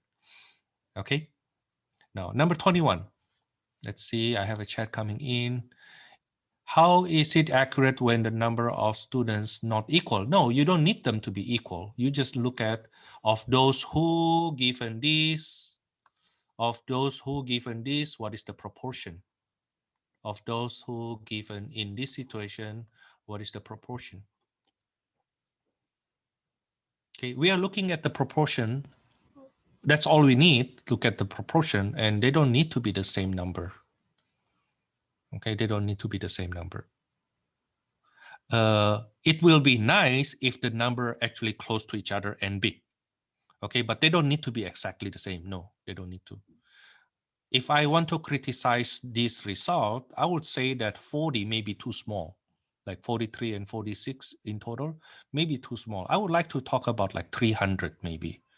Okay, but at the same time, what if you make 300, you actually do survey on 300 people and the outcome are basically the same. Okay, that the outcome when you give them 4 quarters, the probability they spend it is approximately 60%, give and take, right? If you give them $1, the probability they spend it is approximately 30%, give and take. Will that make a difference with our conclusion? Will we say that there's no effect of giving them $1 bill or 4 quarters? We still come up with the same decision, right? Okay, with this number, even if you add a little bit or subtract a little bit, okay, add a little bit or subtract a little bit, you still come up with the same conclusion. Okay, so the issue is not about they have the same or different numbers like 43 and 46. It's about is it big enough to make conclusion, to get a conclusion from there. Okay, in my opinion, I will not bet on this yet, but the result is actually quite encouraging. Okay, good point though. How can we say that if they are not the same number? If the numbers are, now you are correct, if let's say one of them is 43 and the other one is 400, then it's too much different. It's too much different. Okay, it's too much different. In chapter 10, I think, in chapter 10 or chapter 11, I think chapter 10, then we have hypothesis testing to make conclusion in that situation. But for now, we see that the difference of the probabilities is big enough for us to conclude that, you know what, if I were the teller or the cashiers, I will give the change in 4 quarters. Okay. If I'm the owner of that store, I will tell the cashier to do so. Okay. Number 21, redundancy in computer hard drive. Assume that there is a 3% rate of disk drive failure in a year. So if all of your computer data is stored on a hard drive with a copy stored in the second hard drive, you call that the mirror. Okay, what is the probability during a year you can avoid catastrophe with at least one working drive? Express the result with 4 decimal places. So probability that one hard drive fail is 3%.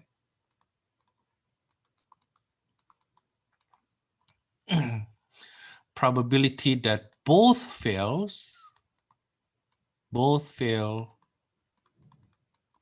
is, of course, the first one fail times the second one also fail. That will give us 0.0009.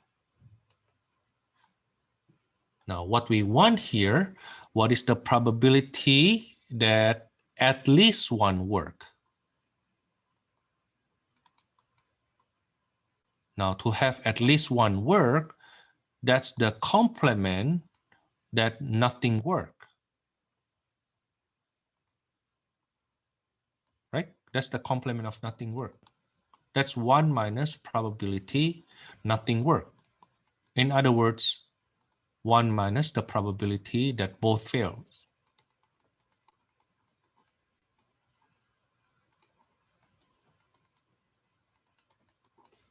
That is 1 minus 0.0009. That is 0.9991. Now, all of a sudden, the reliability of one hard drive, which is 97%, 97% reliability for one hard drive,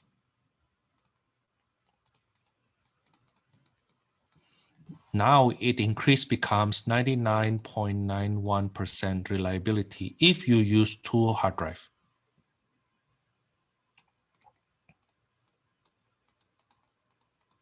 And recently, especially if you are using Windows 10, right? If you use Windows 10, then they usually have two hard drive, like my computer, my computer that I have in my room, actually have one hard drive and one solid state. Every time I save something in my solid state, which is my main drive, the computer will automatically save something also, the same copy, in the hard drive. Okay, just in case all of a sudden one of them doesn't work. Okay, now with I myself, because I deal with you, right, with students' grades, then besides saving it on my hard drive, I also save it on cloud.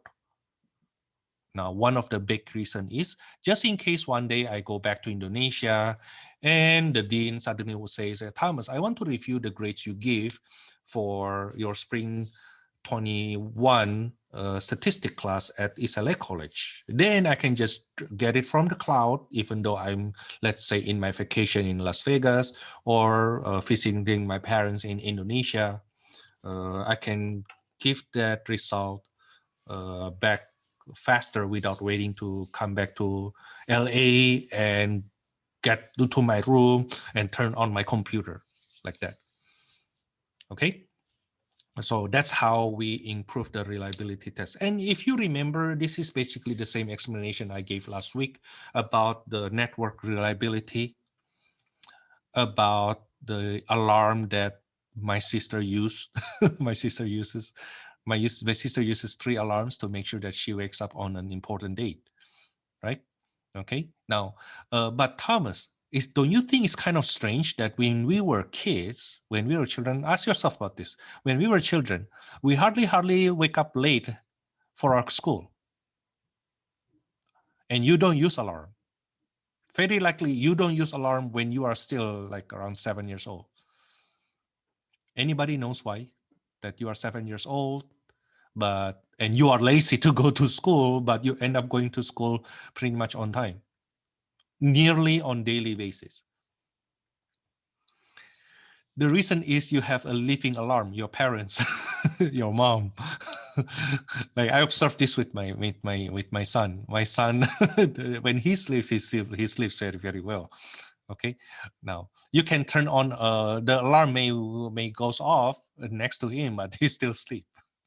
It's actually his mom and his dad is the one waking up. It's like, oh, hey, wake up. Like that. Okay, so they have an alarm and plus 2 smartphones plus 2 parents to wake this boy up. Okay, then it becomes very, very reliable, right? On the top of that, I teach in the morning, so I have to wake up myself. Part B. If the copies of all your computer data are stored in 3 independent hard drives, what is the probability that during a year you can avoid the catastrophe with at least 1 working drive? Okay, now let's see. So the probability of all 3 fail will be 0.03 times 0.03 times 0.03. Remember that they're independent, right? Okay, remember that it's three independent hard drive. Okay, now then this will be 0.000027.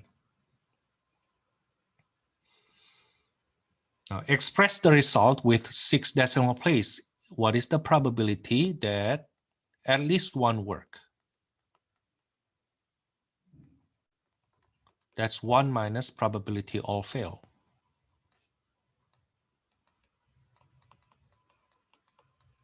That's equals to 1 minus 0.000027. That is 0.999973. Okay, that's the probability that at least one of them work. So the reliability is actually even more than 99.99%. That's the reliability. If you have very, very important data, you don't want to take a chance. So very likely that's what you do. Okay. By the way, do you know how IRS store the data?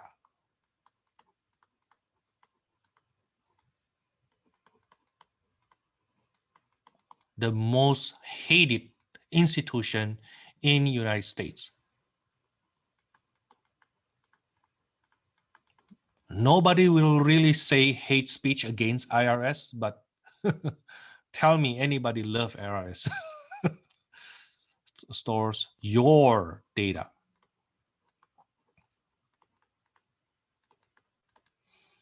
Okay, I worked at IRS like around 20 years ago for a couple months in the working with the computer.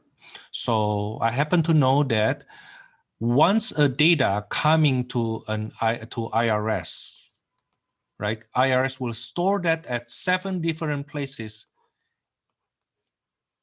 in United States. There's 7 data centers in United States. And I believe right now it's more than just 7 because they for sure already use cloud. Okay, now, but 20 years ago, we didn't have cloud yet. We have servers, right? So any data that comes into IRS, okay, let's say you pay with a check and then IRS personnel key in your check to their data, as their data into their computer. Then once they press enter, that data will be sent into 7 decimal servers located in 7 places in the whole United States. And the location are undisclosed, of course, they're secret. Okay, now the thing is this, once any data is broken, let's say their hard drive or is not working, then it at least still stored in the other 7, in other 6, right? Then of course right now, assuming that they have cloud, then it will be the other 8. Okay, now then once they fix this, okay, and in their server they have a lot of hard drives. So let's say one of the hard drives is broken, right? Okay, now what will happen is once I replace this hard drive, then it will copy the same data from the other 6 data center. So under no situation, any data will be lost. Not to say that it's IRS, they have all the money. Okay, they have all the money they need to spend to secure their system, right? Okay, the only time that your data may be erased and cannot be recovered is when all these 7 data center, all the servers in this data center are being destroyed at the same time.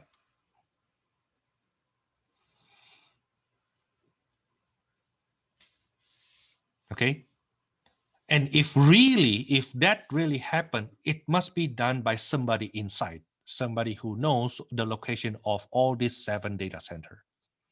And there won't be more than 3 people who have such access that know all the data centers and knows how things works.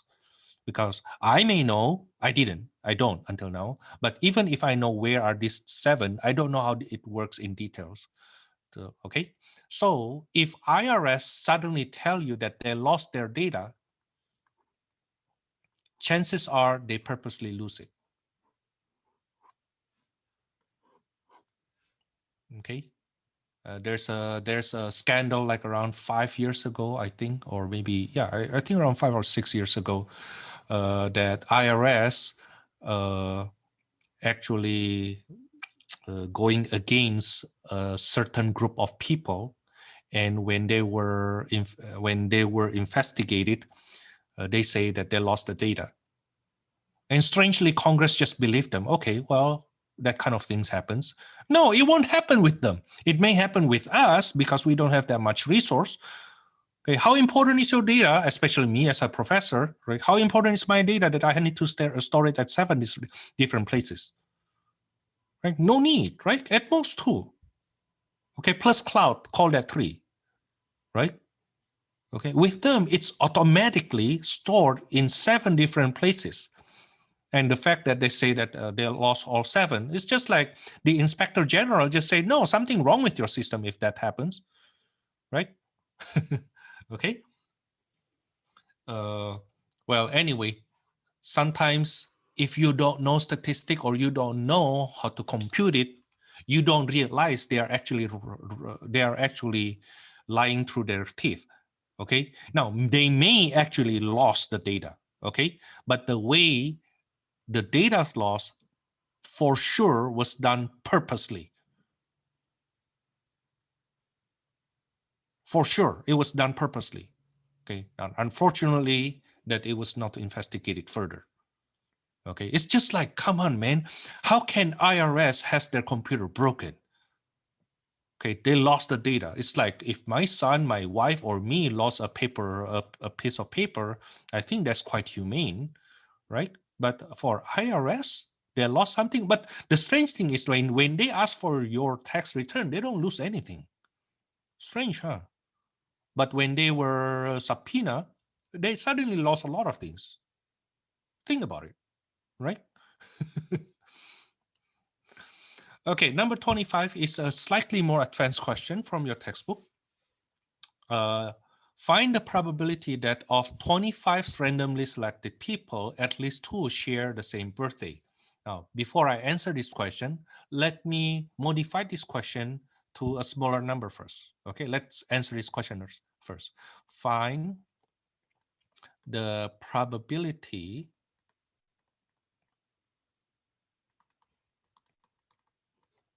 that of, let's say, 4 people,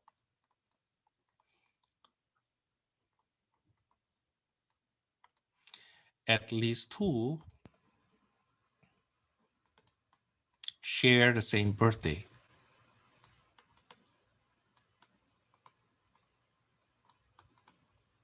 They call this birthday problem.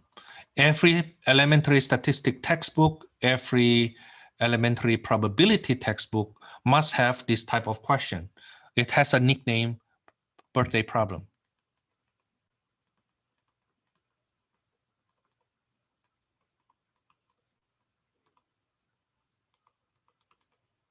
Now, suppose we have 4 people. What is the probability they share the same birthday? Now, suppose in 1 year we have 366 days. You can use 365.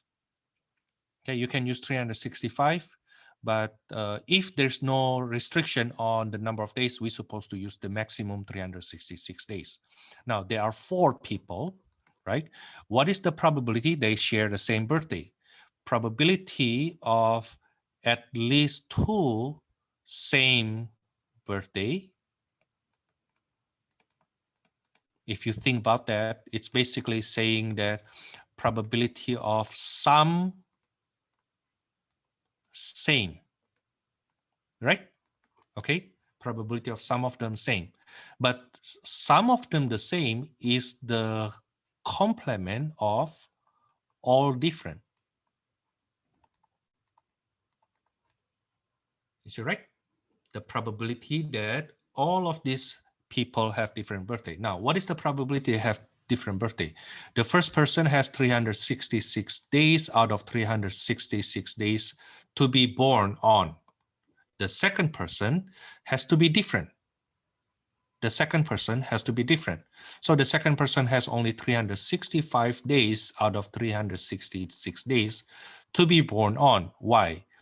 The second person cannot choose the date chosen by the first person.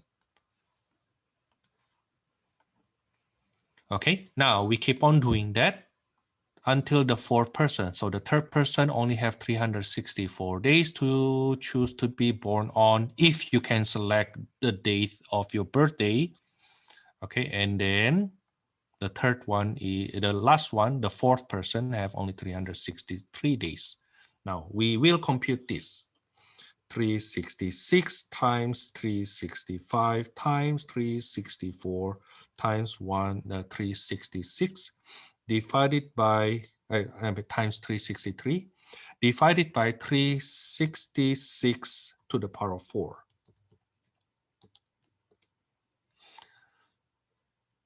Okay, so the probability all different is 0.98369. That will be 1 minus 0.98369. The probability that at least two of them have same birthday is 0.01631. It's very, very unlikely. It's very, very unlikely. It's even less than 2%. Okay. Now, what happens if we have 25 people? Well, the same thing, just do it 25 times, right? Okay, just do it 25 times. That's probability that all different. The probability that all different equals to 366 over 366 times 365 over 366 all the way down to, actually, I don't know down to what. I don't know down to what, but I know there are 25 factors here.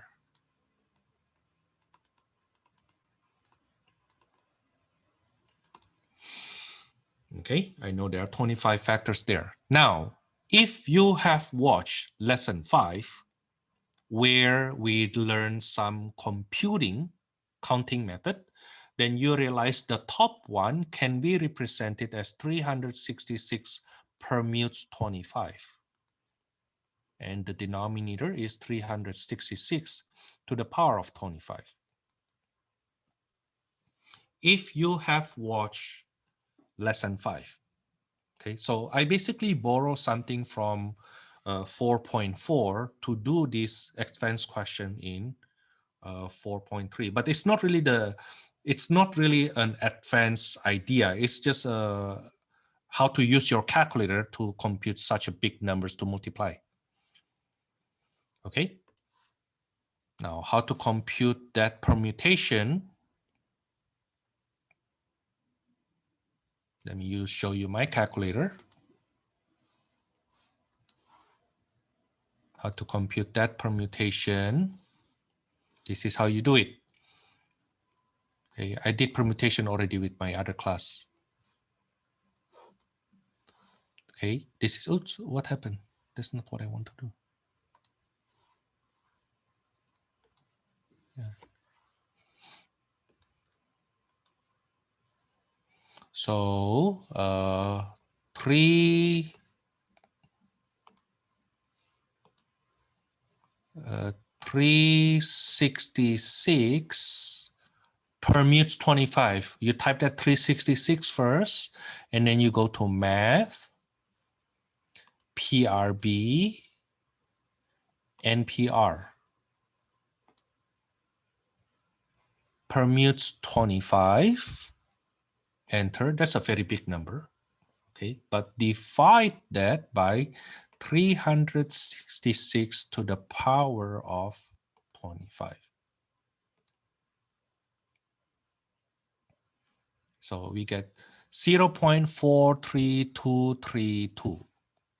That's 0.43232. That's the probability that all of them different. So probability of at least 2 same birthday, well, you need at least 2 people to be the same, right? Not at least 1. The probability that at least 2 of them have the same birthday will be 1 minus probability that all different.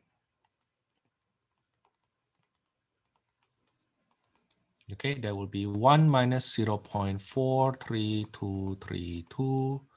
That's 0.56768. So more than 50% chance that two of them, at least two of them, have the same birthday. That's a very neat result. Very nice. So in a classroom with 40 students, okay, in a classroom with 25 students, we have approximately 57% chance that two of them have the same birthday. Okay, somebody actually did the computation that it will be more than, I think it will be more than 90% if you have 40 people in the room. Yeah, if you have 40 people in the room, then the probability at least two of them have the same birthday is more than 90%. Let's confirm that. I may memorize it incorrectly. So what happens if we have 40 people? If 40 people, then probability that all different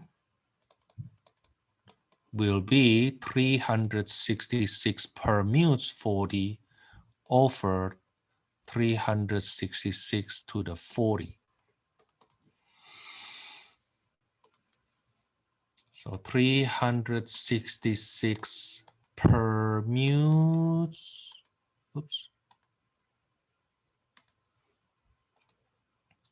40.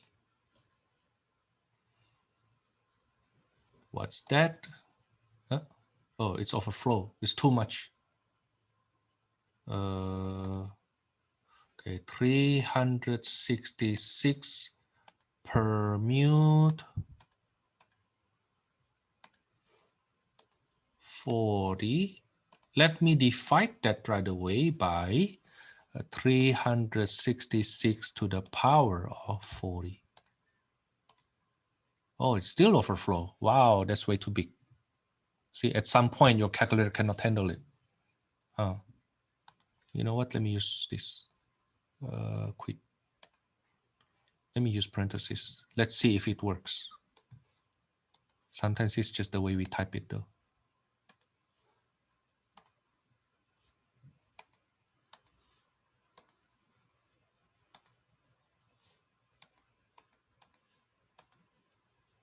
Otherwise, later on, I use my computer to compute it. Yeah, it's still overflow. Yeah, I will use my computer to compute that then. Can I use Excel? Let me try to use Excel. Give me a second.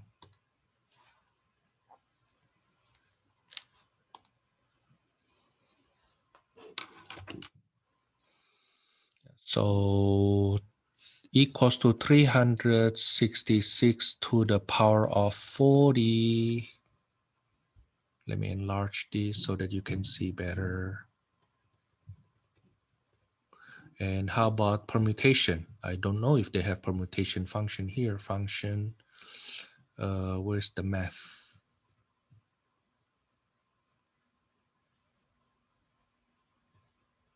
Permutation, P. No, they don't have it.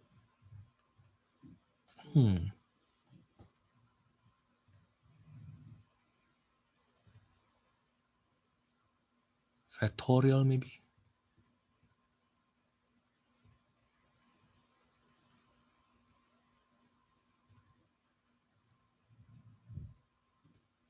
Hey, where is that? Permutation. Is it finance?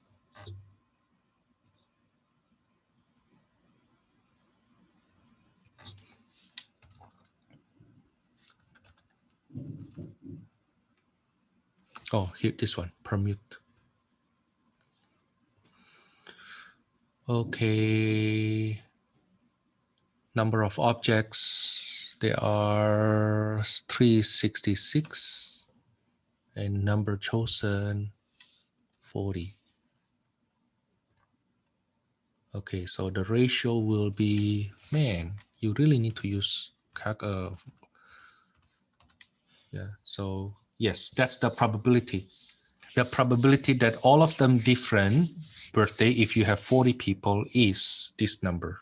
Let me screenshot this.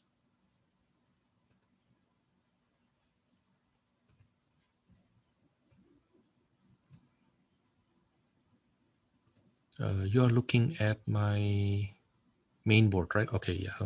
So let me put it there.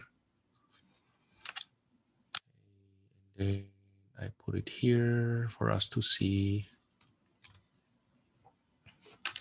Okay, so this is the number for that one. Okay, this is the number for this one. Okay, so the quotient is 0.109455446. Therefore, the probability that some same, at least two same birthday is equals to 1 minus probability all different. You see, this is the first time you know that even your TI-84 cannot do it, right? 0.10946. That is 0.89054. So almost 90% chance that among 40 people, at least two of them have the same birthday. Okay. By the way, I have that case. I have that case when I was in elementary school. One of my classmates have the same birthday with me. Okay, and what surprised me even more, both of us was so surprised. That's a personal story. Both of us was so surprised that we actually sat next to each other. She was my seatmate,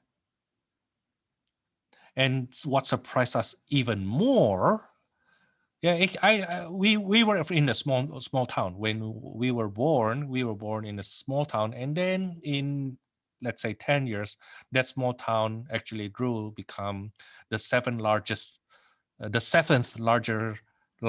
city in Indonesia. Okay, so when we were like around 10, 12 years old, when we found out, oh, we were born on the same birthday. I mean, it's like, how don't you know Thomas after you sit with her like at least 6 months? I say, who will ever ask a girl's birthday and what she has to do to find out what's my birthday? We don't care, right? Okay, so when we found out, oh, we are exactly in the same birthday, like not only the month, the month and the day, but also the year. Okay, and then we start looking at each other. Oh, we must be born in the same hospital because 10 years ago there's only one hospital for labor in my hometown. Okay, so when my my mom and her mom came to pick up our report, they happened to meet. Then from there we found out that our moms actually in the same room when they gave birth. So even from the first day of our life, we already share a room. We look at each other's like, nah, I don't like that fact. The kids mentality, right? So, but right now when I remember this, like, whoa, what a big coincidence, that not only, yes, my class at that time has 45 students. We have 45 students. So the probability that at least two of them to be the same, have the same birthday is actually quite high.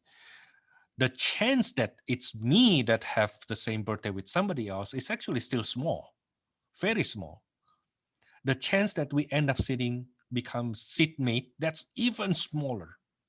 And the probability that our parents know each other, in fact, they share the same room when they deliver us, when they give birth to us, that's just like surprisingly coincidence, But if you look at the context that it's a small hometown, then yeah, it makes sense, Okay, now right now it's 10:36. Let's go on to the next one. I want to do the counting methods that comes from our 4.4.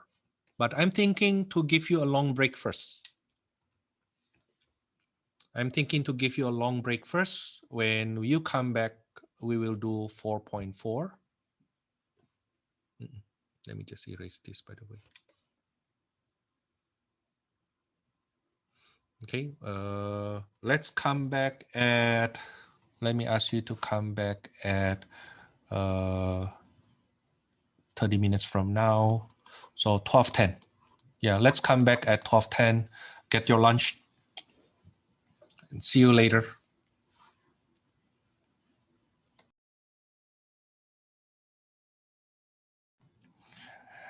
Now, this section 4.4 exercise assumes that you have watched and learned from lesson 5 in my lecture video.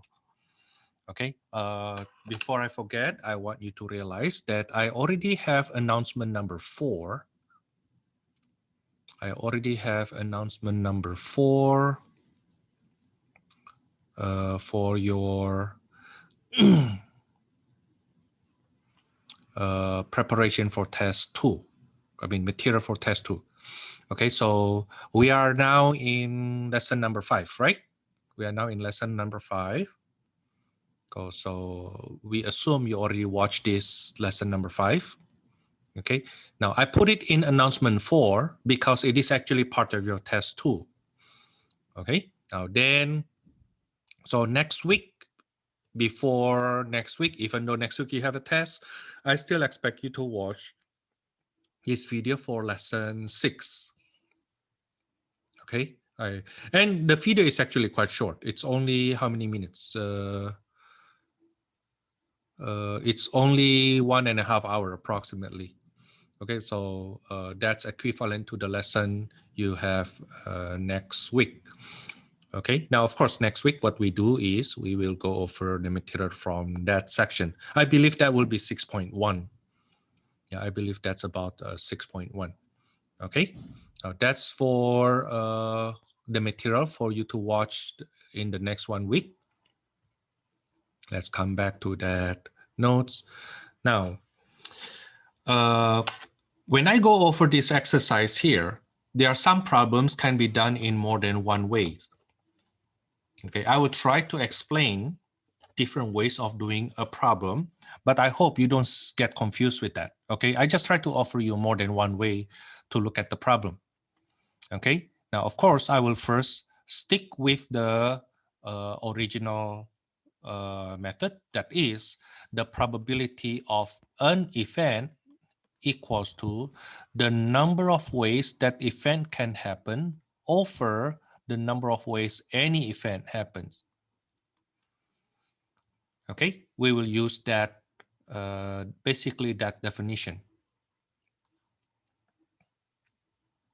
Now, that's why you need to know how to do the counting, because counting tells us the number of ways certain things happen. Let's say number 5. Let's say number 5. A thief steals an ATM card and must randomly guess the correct PIN code that consists of 4 digits, 0 to 9. From 0 to 9, there are 9 digits. I mean, there are 10 digits, right? There are 10 choices.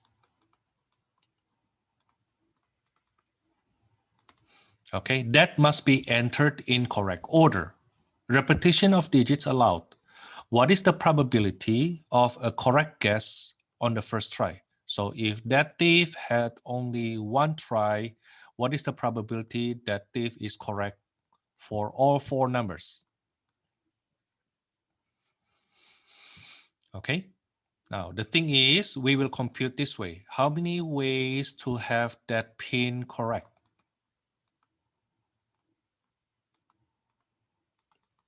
Over how many ways you can create a PIN. Now, I assume you have an ATM, right? So you know that only one ordering possible. Of how many possible outcomes? You have 10 choices, right? Okay, you have 10 choices. So the first digit, the first number has 10 choices. The second number has 10 choices. The third number has 10 choices. And the fourth number has 10 choices. So in total, the probability for the thief to guess that correctly at the first try is 1 over 10,000.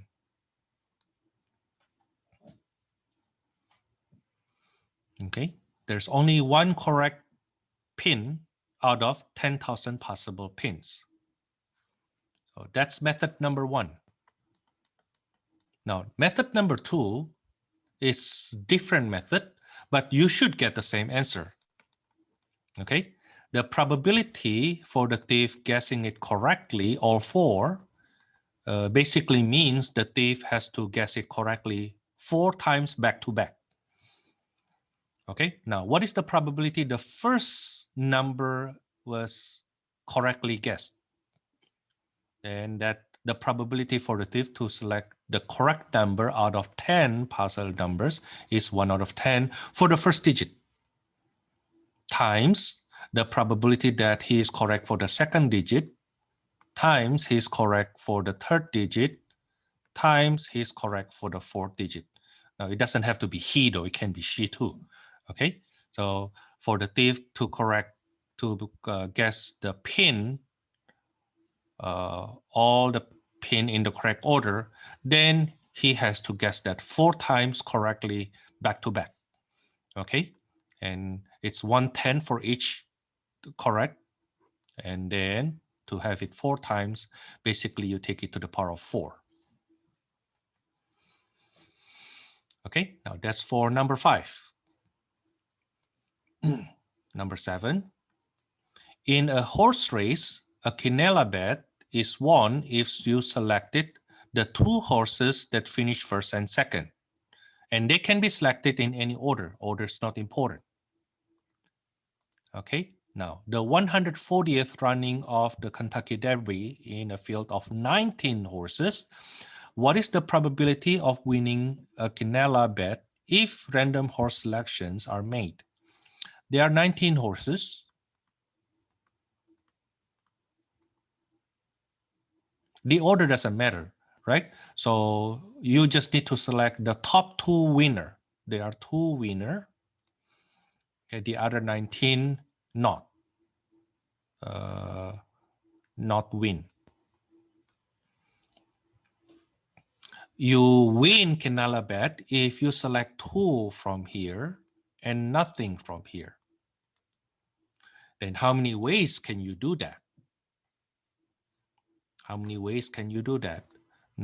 Probability of winning quinella will be the number of ways to win quinella over the number of ways you can place a bet. How many ways can you choose 2 from that 19 horses?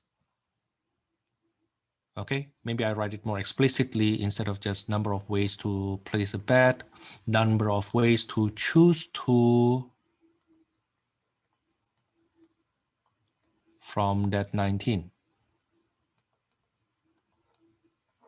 Okay, now for you to win the quinella, basically the same to the number of ways you choose 2 from those 2 winning.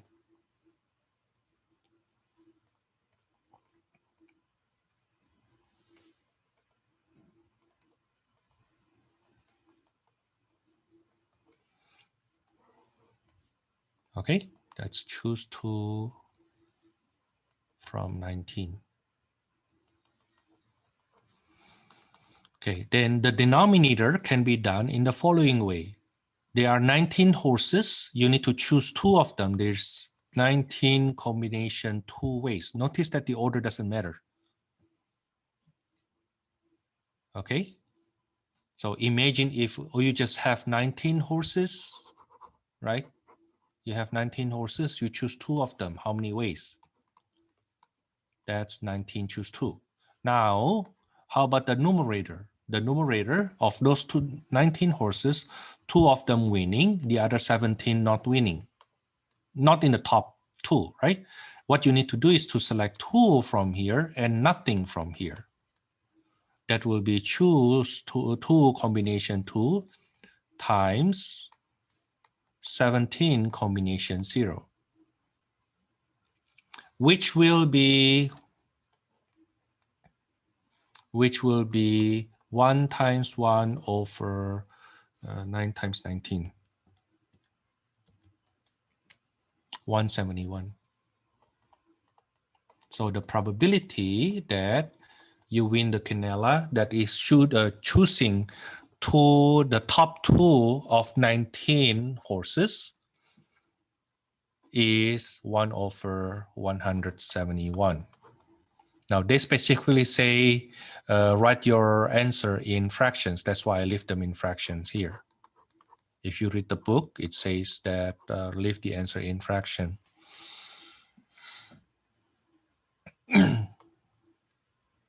Number 9, grading exams. Now your professor has just collected 8 different statistic exams. If these exams are graded in random order, what is the probability that they are graded in alphabetical order of the students who took the exam? Probability that it is in alphabetical.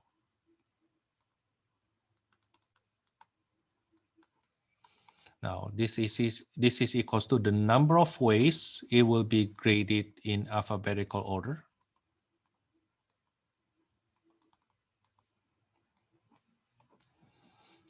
Over divided by the number of ways it can be graded in any order.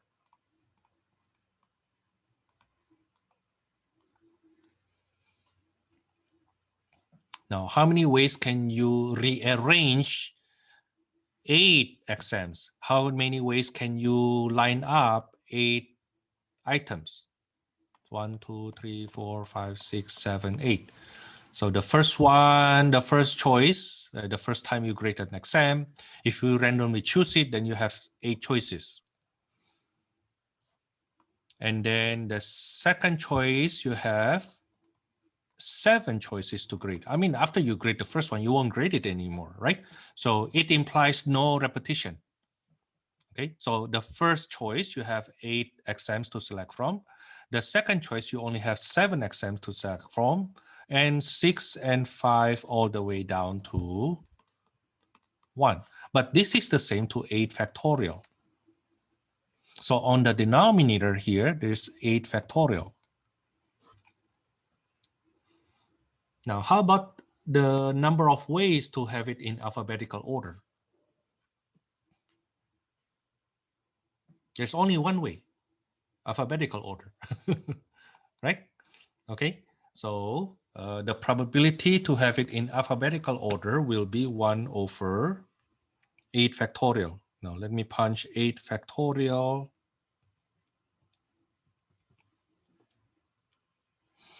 I get 1 over 40,320. That's the probability that your instructor actually graded in alphabetical order while he told you that he graded in random order. Okay, the probability is so small such that you must be purposely graded in alphabetical order. Okay, now, by the way, that's the first way to look at that problem though. Now, any probability compounded event in which in which order is important can be done one by one. Okay, as long as the order is important. So for that to be alphabetical order, then you must be able to select that, to do that one by one. So for example, that's the first method, right? This is the first method. The second method is, you see, what is the probability the first person that his grade is the first person in alphabetical order? It must be 1 over 8. Among these 8 people, only 1 person comes first in alphabetical order. Okay, and then the second person, only 1 out of 7, 1 out of 6, 1 out of 5, 1 out of 4, and so on and so forth. And the last person has no choice. That's the last person to grade. Then you will see this is the same to 40,000, 1 over 40,320.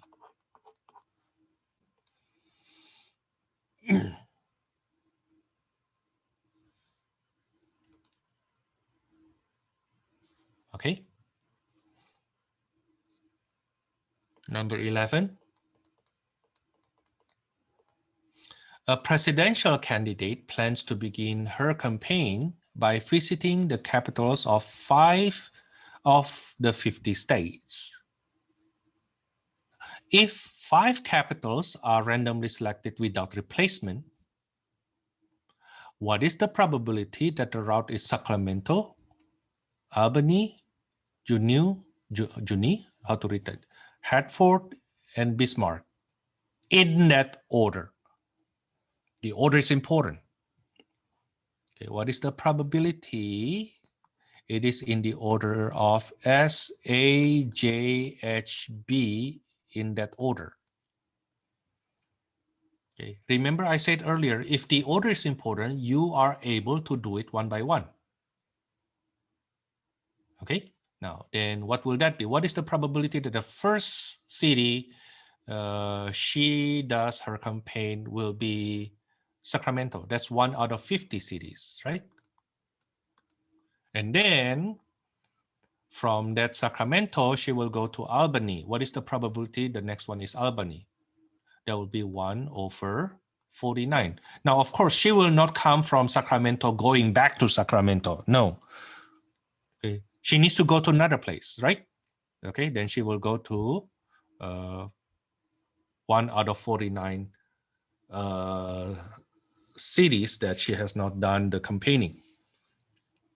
Okay, now it says here that no replacement, which means basically she will not go back to the city that she already did the campaign in the past. So for the third city, she has only 48 cities to choose from.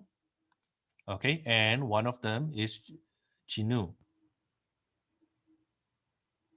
Then the fourth city, only 1 out of 47 city, and one of that is Hartford. Likewise, we go on further. This is what we get. Now, notice that that's the same to say that's one route out of how many routes? Out of 50 permutes 5 cities. There are 50 permutes 5 ways to go through those 50 cities. I think I said 50. I said it incorrectly. There are 50 permute 5 ways to go to 5 of those 50 cities in certain order. Okay. Now then I use my calculator. So this is the first method. This is actually the second method, but I hope you see the similarity. Now using my calculator, 50 permutes 5 is, oh, that's a big number. That's 1 over 254,251,200.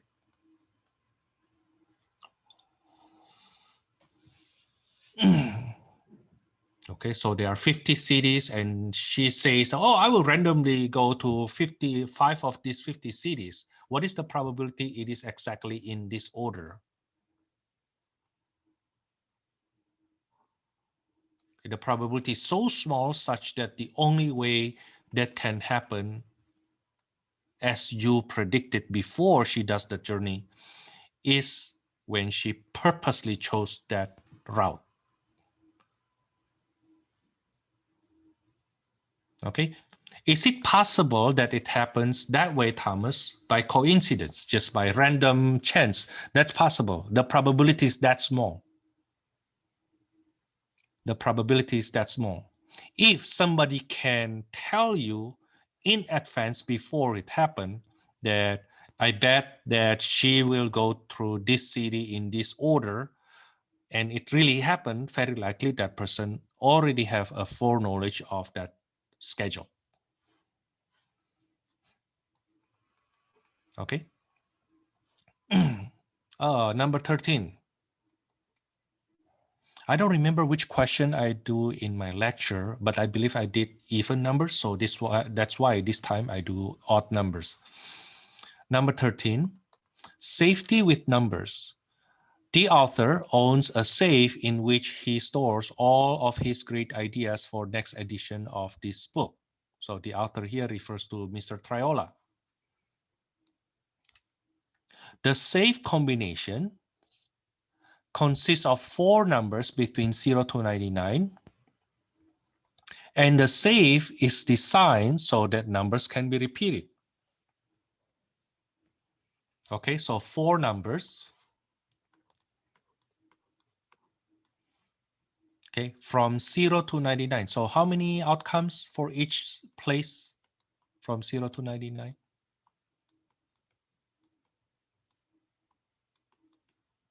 So it's like there are 4 buttons, right? And each button, you need to key in a number. And that number is from 0 to 99. Okay, the safe is designed so that numbers can be repeated.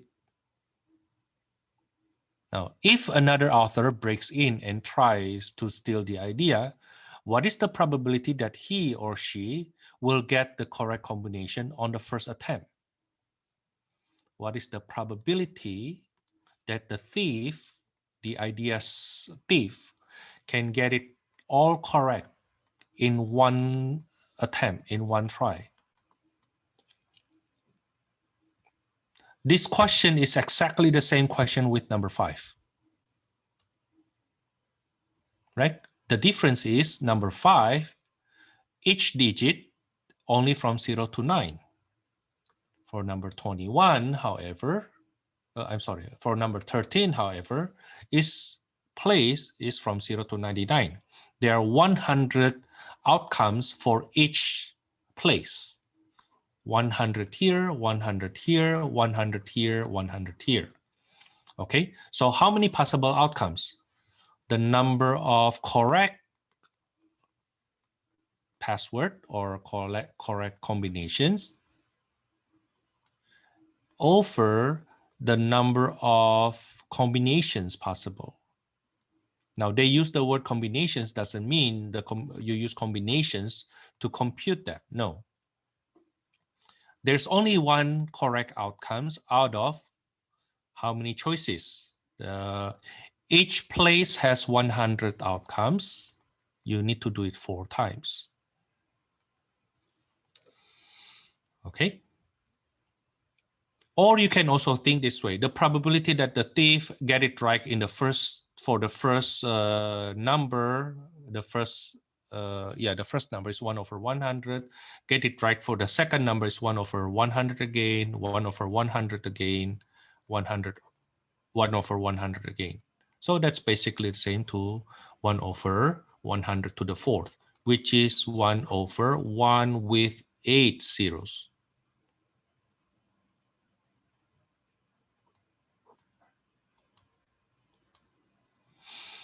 Okay, now assume that the numbers are randomly selected.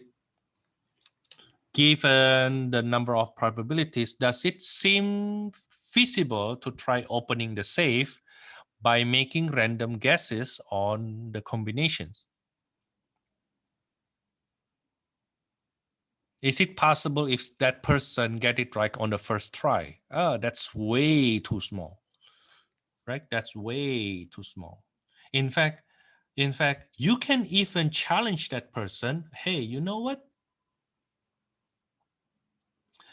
I give you 3 trials. I give you 4 trials.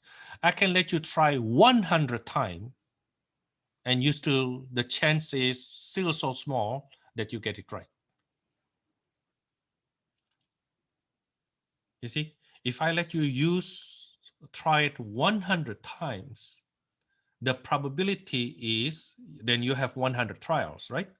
Okay, and if you have 100 trials, the probability for each is 100 million. Then even after 100 trial, the probability that you get it right in one of the 100 trials will be 100 over that 100 million. That's still 1 over 1 million. That's still so small a chance. Okay. With that said, I can leave, let's say I were the author, right? I can leave my home and let it break in for, let's say, 3 hours and it is still safe. Okay? As long as that person cannot try 100 times in 3 hours, for example. Okay? Now, that's why one thing you do not want to do is to put your valuable item in a safety box that is digitally locked. Why? If it is digitally locked, then the hacker can use computer to digitally try to break in. Okay, now if they have a very fast computer, right, then that computer can try actually 100,000 attempts, 100 million attempts can be done in like a couple of seconds. You know, so you do not want to lock that digitally. Okay, you want to lock that physically. Okay, mechanically to be more precise. That's for number 13. Speaking about this, then recently, actually last Saturday, I joined a meeting that's a Southern California conference on math instructors, and the speaker happens to work in cryptography, basically how to make the system secure. Okay, and well, that speech, that talk is actually the conference. The seminar is very interesting for me. Okay, but basically it relies so heavily on prime numbers. It has something to do with prime numbers to increase the strength of your password. Now, what I want to share with you is the following. People, actually my wife once in a while asks me, Thomas, what's your password for your Amazon Prime? Of course, I will share with her, right? Because we buy things together. In fact, that's something I share with my sister too. Okay. But suppose I want to lock or secure my email.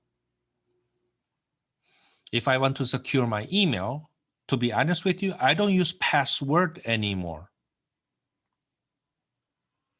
Right now, they make it stronger. In the past, you use password like only letter and numbers, right? Right now, it has to contain letter in lowercase, letter in uppercase, and numbers, plus some even more secure website requires you to use in some signs, symbols like pound, braces, parentheses, bracket, star, and sign, percent sign, at sign, and so on and so forth to increase the security. Okay, so all of the sudden in the past, if you use letter regardless it's uppercase or lowercase with numbers, there are only 36 spots for each space. Let's say your password is like eight characters. Then for each one of them, you have 36 times 36 times 36 times 36 times 36 times 36 times 36 times 36. In other words, that will be 36 to the power of 8 possible outcomes if it consists of 8 characters. Okay, let me see. That's 36 to the power of 8 is what? That's 2.8 to something by 10 to the 12th. Now, this number of outcomes seems to be very big, but for computer, Remember, we do password, right? For computer, this is very small. Why? Because your computer actually running quite fast, right? My computer, for example, I let the clock runs at 3 megahertz, which means it will do, at the top speed, it will do 3 million computations per second. Okay, 3 million computation per second. Now, you can change your computer, or some computers working together, such that they compute 3 computations or try 3 billion passwords in 1 second. Now, all of a sudden, it just takes around 1 hour to break into your system. Okay, now what happened when they changed the rule to say that, well, uppercase, lowercase are different. So 26 lowercase plus 26 uppercase plus 10 numbers from 0 to 9 plus how many here? 1, 2, 3, 4, 5, 6, 7, 8, 9, 10, 11. Let's say there are 11 here. So 52, 73. 73 characters possibly used for any one of these 8 space. So 73 to the power of 8 give you what? That will be 8.0646 times 10 to the 14th. So that's approximately 300 times more to check. Something that in the past, let's say to attempt this number of password requires 1 hour. All of a sudden, now it requires approximately 2.5 hours or 3 hours. Okay, now with me, I do not use password. I do not use password. I increase that even higher. I use past sentence. So instead of a word, I use sentence. So my password to log into my email actually consists of a sentence, and try to choose a sentence that is not in where you live. Like you can expect the sentence I use must be in Indonesian. Okay, the password I use is a sentence that is a sentence I use in Indonesian. So it takes so much time for them to guess it. Okay, yeah, I still have report from my credit report, my identity theft report. People attempt to break into my email system. They try, but none of them work yet so far. Especially on top of that, I have another layer of securing my email. Now the thing is, once you are able to get my email, you basically have a chance to break into my, for example, or my bank accounts, right? Okay, it's not that I'm rich, but I mean, I still don't want that to happen, right? Okay, my bank account, my social security account, my car account, my house account. Basically, once you get my email, you get my life. Okay, now I'm telling you this, that even though you think that you are not that rich, your identity for being an American is actually already expensive enough for people to break into.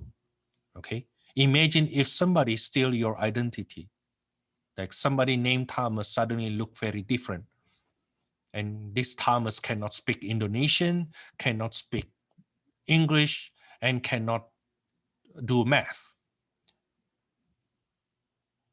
Okay, but he gets the benefit of everything Thomas have right now, including a US passport.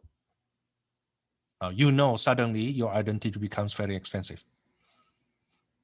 Okay, in every second, there have been people from other country try to break in and steal the identity of people in America. They are so desperate such that They just try to break into anyone as long as that person in America. It doesn't. We don't need that person. Let's say we think from that criminal's point of view. Okay, we don't need that person to be a U.S. citizen. All I need is that person have a green card, for example, or that person has an asylum, or that person has a legal identity to confirm that person already in the United States. Why? Because I can get it once I can get that identity for me, then I can use that to do a lot more things from inside America, from inside United States soil. Okay, which I don't think too hard to do for some of them though. Okay, so even though it's not too hard to do for some of them to get our identity, well, at least you try to secure your identity. Do not think that, Thomas, I'm not rich anyway. Thomas not rich also. I am not rich. But what they want is not my money. In fact, they very likely has more money than me to be able to do such nasty thing. Okay, but what they want is not your money. What they want is your identity. Okay, because with my identity, for example, they can use that and apply for a job in, for example, CIA.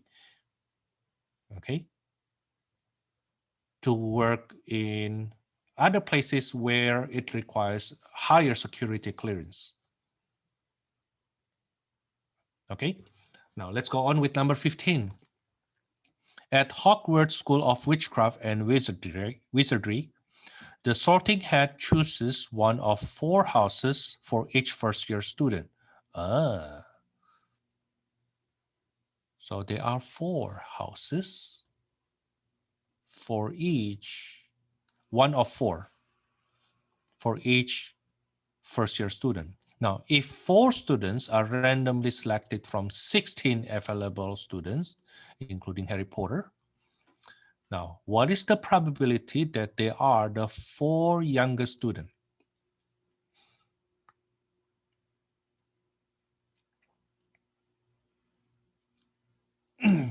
There are 16 students with not the same age. If 4 of them are selected, what is the probability that they are 4 youngest students?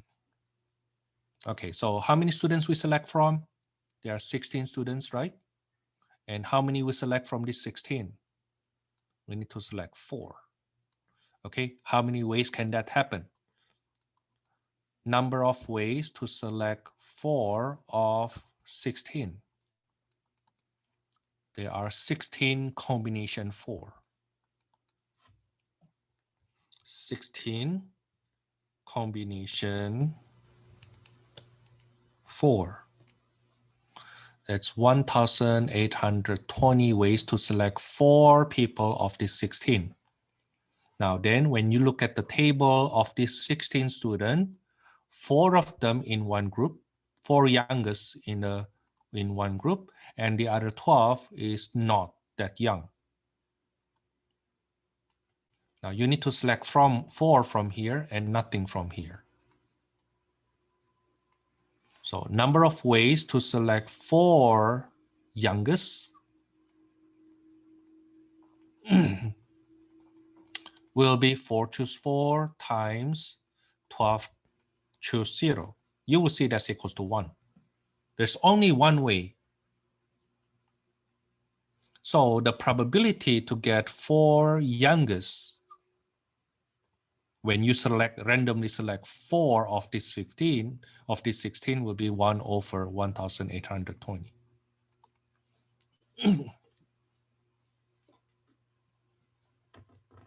Now, even though the order doesn't matter, okay, as long as you choose the 4 of the youngest, right? As long as you choose 4 of the youngest. So the second method to do this is this. There are 4 younger students, right? There are 4 younger students. What is the probability that the first one is one of those 4? There'll be 4 out of 16. Now the second student, also one of those 4 of the youngest, there are only 3 out of 15. There are only 2 out of 14. There are only 1 out of 13. Now the result that you get here will be the same to what you get there. Okay, now, but we can check that only by calculator though. Let's use our calculator to confirm.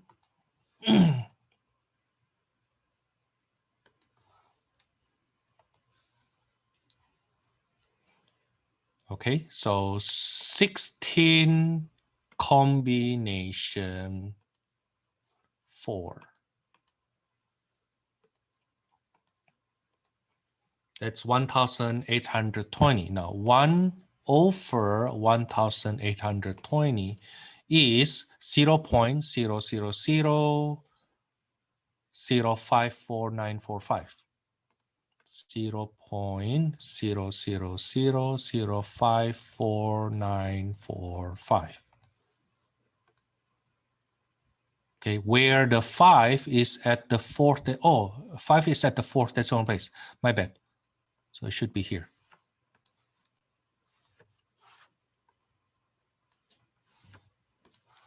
Okay, that's the number. Now let's compute this one. 4 over 16 times 3 over 15 times 2 over 14 times 1 over 13.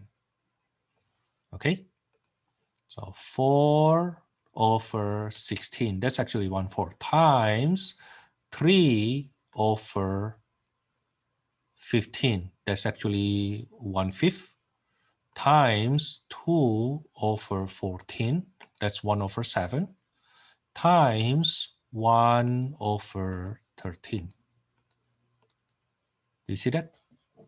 That's exactly the same thing, right? Okay, let me screenshot that too, so that people not with us can also see that they are just the same result.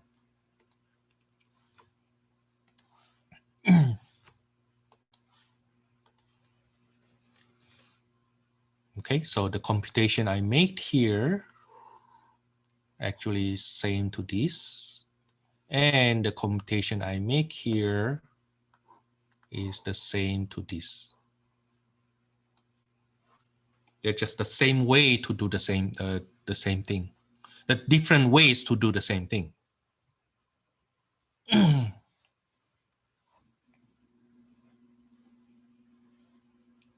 Now, number 17 is the one that I want to spend more time, maybe later. I even think I may already spend some time there. Let me skip that number 17 for now. Let me do number 19. I will come back to that number 17 later. Number 19, if you randomly select 5 digits, each between 0 to 9 with repetition allowed, what is the probability you will get the author's zip code? As if I care. I don't care what's his zip code. Okay, I already get the book, right? If I don't have the book, then I may want to find the zip code and go ask him. Okay, but what is the probability that you get the author's zip code? Now, the thing is, how many zip codes does the author live in? There's only one.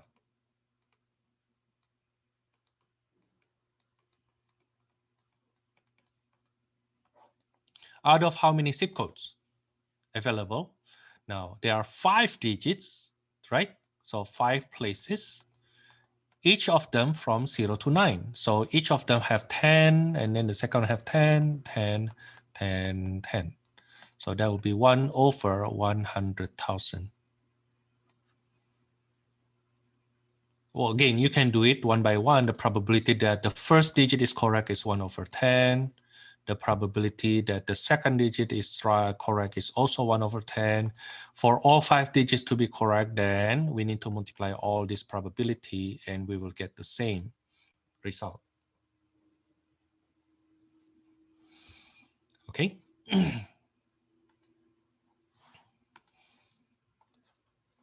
Now that's for number 19. Let's see. I think this number 23 is the last one, but this is actually a good one. I like this type of question. Or maybe not. There's another one. Okay, corporate officers and committees. The digital pet rock company was recently successfully funded via Kickstarter and must now appoint a president, CEO, COO, and CFO. Let's write it down. The president,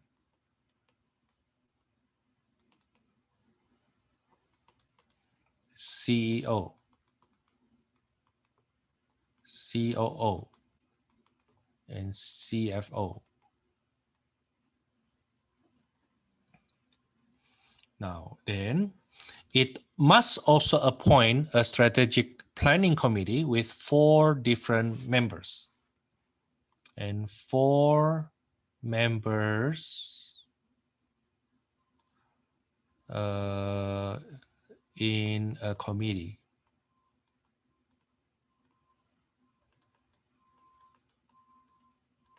There are 10 qualified candidates and officers can also serve in the committee. So there are 4 officers, right? Now these 4 officers can also serve in this committee of 4. Now part A, how many different ways can the 4 officers be appointed? Is the position important? Part A, position is important.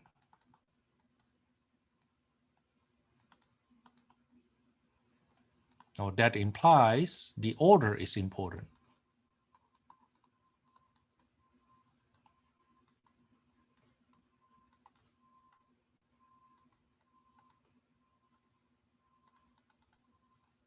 So to compute the number of ways 4 officers may be appointed, we need to use permutation. That is 10 permutes 4.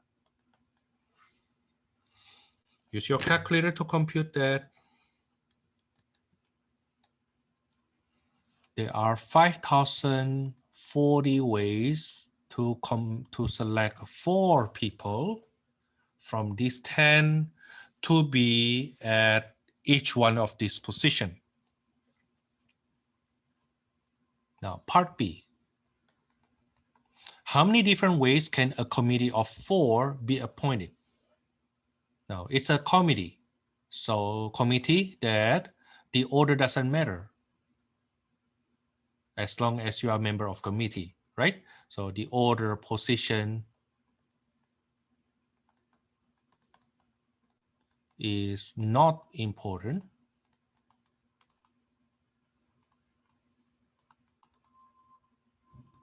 Therefore, the order doesn't matter.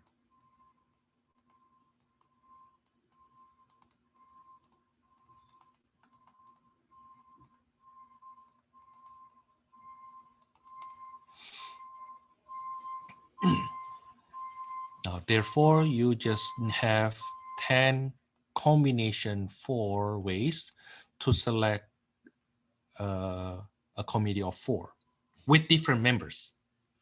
Different members, but the order doesn't matter. Okay. 10 combination 4 will be 210.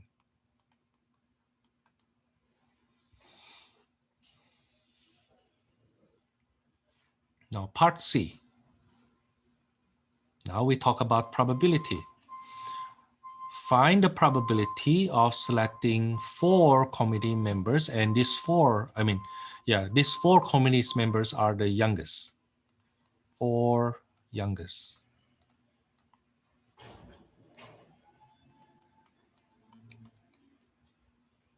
How many ways can you select 4 members regardless the order? There are 210 ways.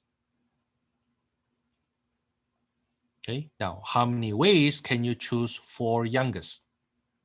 So 4 of them the youngest, the other 6 are not, right? Now you need to choose 4 from here, regardless the order, as long as all of them from there. Okay, and nothing from here. Now you will see this is 4, choose 4 times 6 choose 0, but that will be 1 times 1 over 210. That's 1 over 210.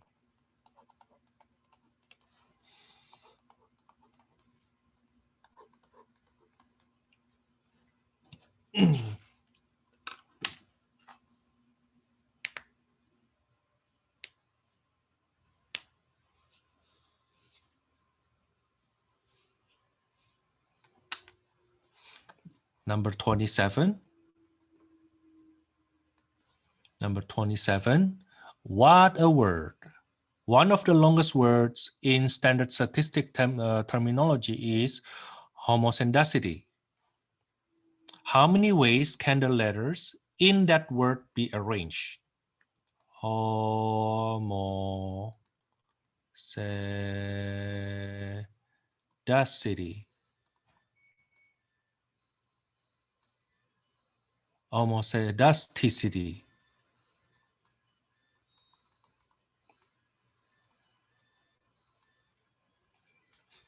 Now, before I do this problem,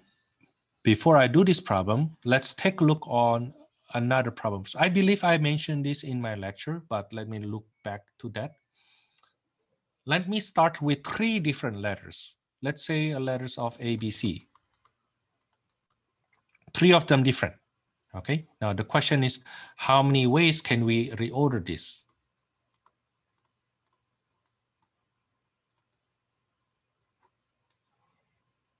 Can we reorder?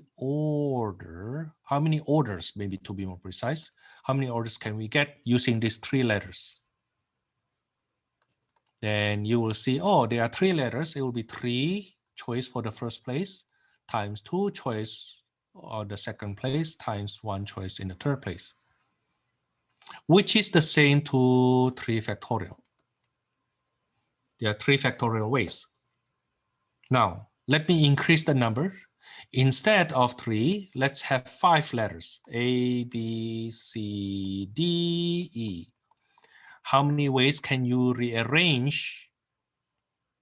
How many orders, how many arrangements of 5 letters, 5 different letters can you get? That will be, using the idea from above, you will get 5 factorial.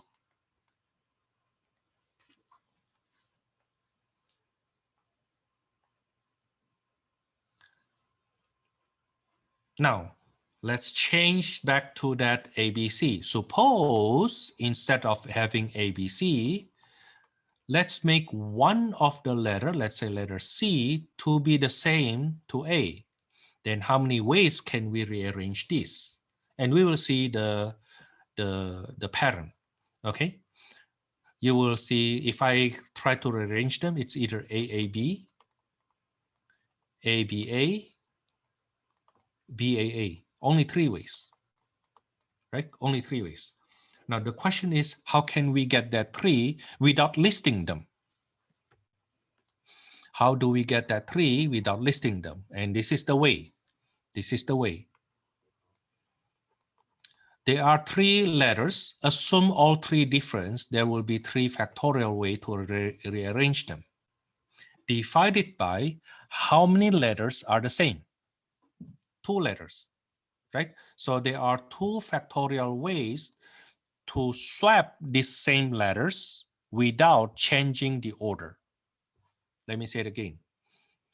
Let me say it again. That ABC, ABC, and then BAC,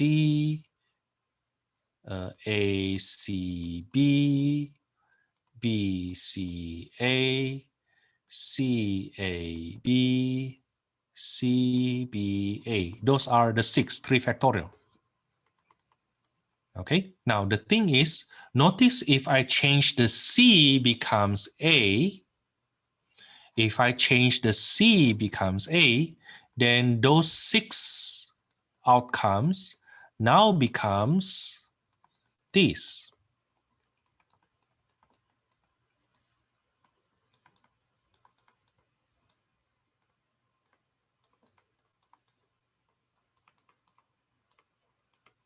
Where, for example, this guy will look the same to this. Like this guy is the same to this. This guy is the same to that. Now, why you have two doubles, like two yellow, two blue, two greens? Because there are two ways to rearrange A and C, and then you change the C becomes A, and they look the same. Okay, so the numbers on the top 3 factorial here, the number on the top that you get 3 factorial here comes from, there are 3 letters. Okay, now the 2 factorial underneath that you divide by is the number of ways you can permute 2 A's, change the order of 2 A's without change of outcome. Okay, that's how we get only 3 ways. Okay, now let me erase this.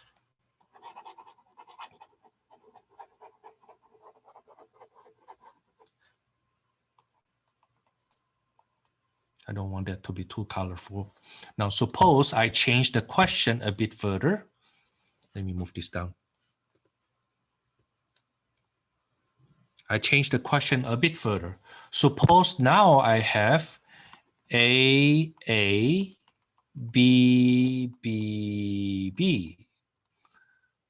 2 A's and 3 B's. How many ways can I rearrange the letters of these 5 letters with different outcomes? And first, we assume all 5 letters are different. So there are 5 factorial ways to rearrange 5 letters. Now, since 2 of them the same, then we can divide by 2 factorial. And there are 3 others the same.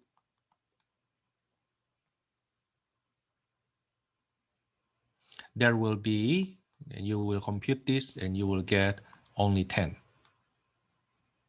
There are only 10 ways to rearrange these 5 letters, 2 of them the same, the other 3 the same, and we will get only 10 different ordering.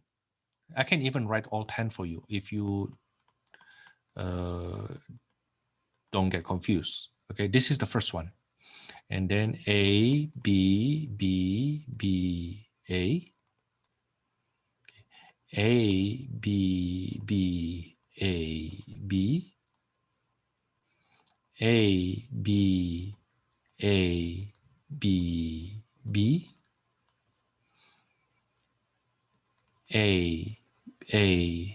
No, I already have that A.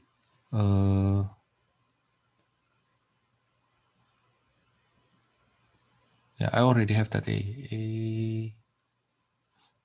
Okay, that's one. That's the first 4. Okay, now then B, A, B, B, A. B, A, B, A, B. B, A, B, B. So far, how many? There are 7. Okay, next.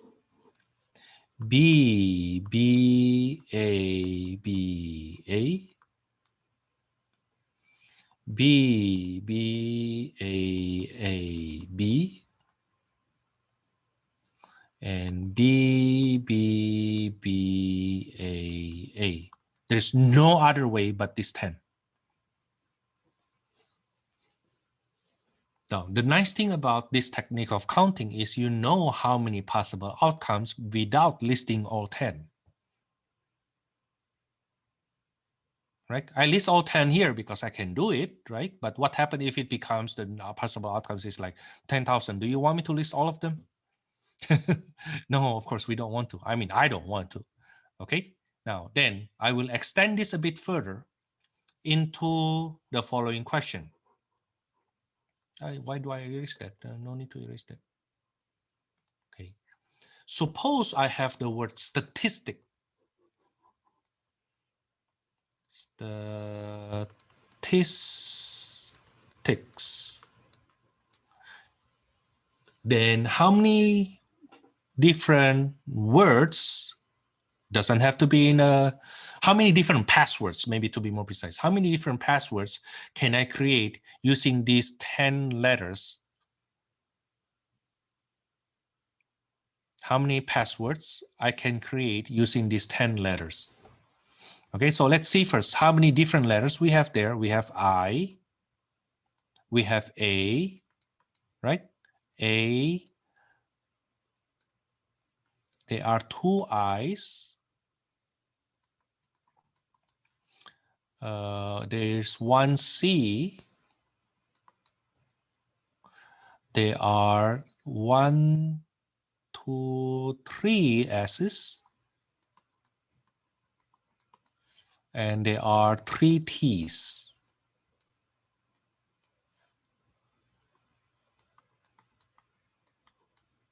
Okay, a total of 10, right? 1, 2, 3, 4 plus 3 plus 3, there are 10 letters. Okay, so how many different ways, how many different passwords we can create using the rearrangements of these 10 letters? The answer will be 10 factorial if all of them different letters, over 1 factorial for A, 2 factorial for I, 1 factorial for C, 3 factorial for S, and 3 factorial for T's. At least you write that down first, and then you can compute that. What is 10 factorial? 10 factorial is 3,628,800 divided by 1 factorial is 1, 2 factorial is 2, 1 factorial is 1, 3 factorial is 6, 3 factorial is 6. So I divide by 72. There are 50,400 different arrangements of these 10 letters. Now, I hope you start getting the idea already. Now, let's go up there. Go back to this question. How many letters do we have? 1, 2, 3, 4, 5, 6, 7, 8, 9, 10, 11, 12, 13, 14, 15, 16. So there must be 6 factorial divided by 1H, 1M, 1E, 1A, 1Y. Okay, all of them ones, right? Okay, so let me write it down 1 factorial, even though it won't change the result. Divided by 1, which is 1 factorial, will not change the result, right? These are for all the ones. Now, the O's. O's happens twice. How many times S happens? S happens twice.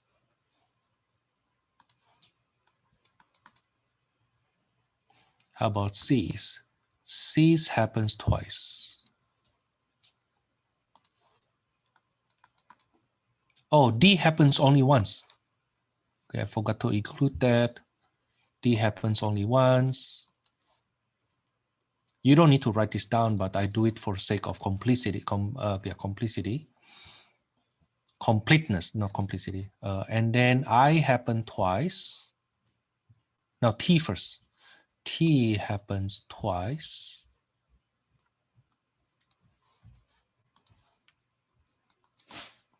And I's happen twice.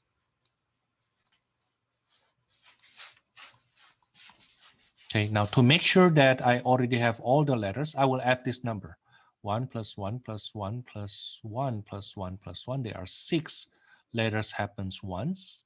And there are 5 letters happens twice. A total of 16 letters.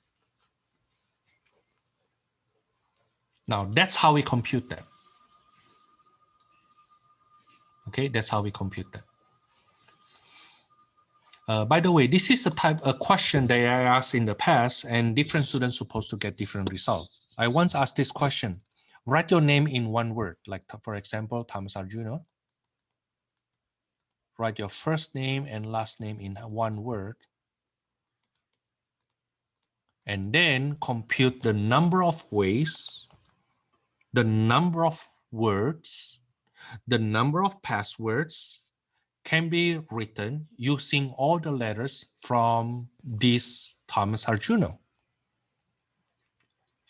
Now, the thing is, of course, if you get the same answer with the person next to you, you must be cheating. Unless you have exactly the same name. Okay? But before, of course, before I ask that question, I need to make sure that nobody in that class, in my class, have the same name, right? Which is very unlikely anyway. Okay? But I caught I caught 2 students cheating actually with this. Yeah, because one student cheat from somebody else's name and intentionally revealed to me who he cheated from. I mean, even if you want to cheat, you need to be smart enough.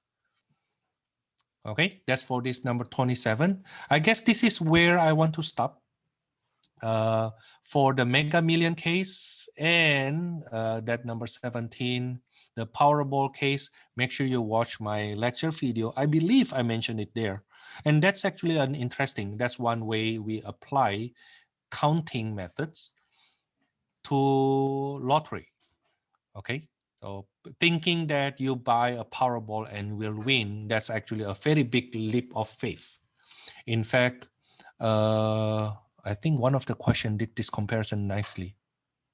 I did this in class, and I believe Mr. Triola actually get it from me. Okay, here's the thing. The probability of being struck by lightning in a year is 1 out of 960,000. Compare that with the probability of you winning a jackpot. Now you will see the probability of you being struck by a lightning in a year is actually much, much higher compared to winning a jackpot.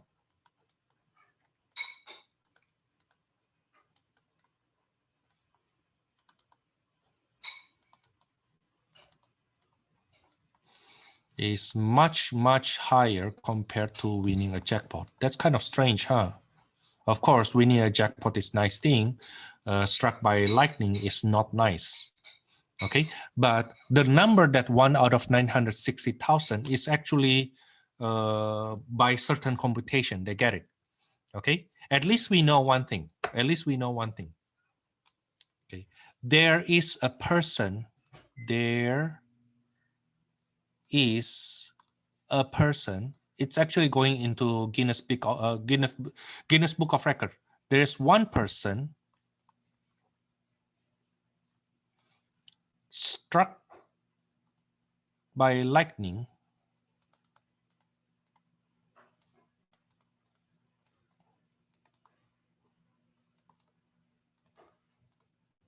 seven times in his life.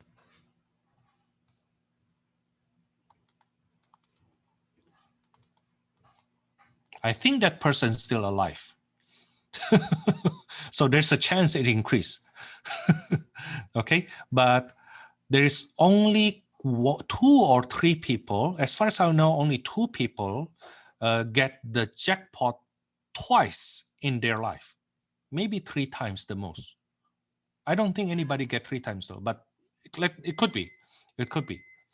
Okay, there's only 2 or 3 people get, maybe, hold on. Only one person get jackpot 3 times in his life.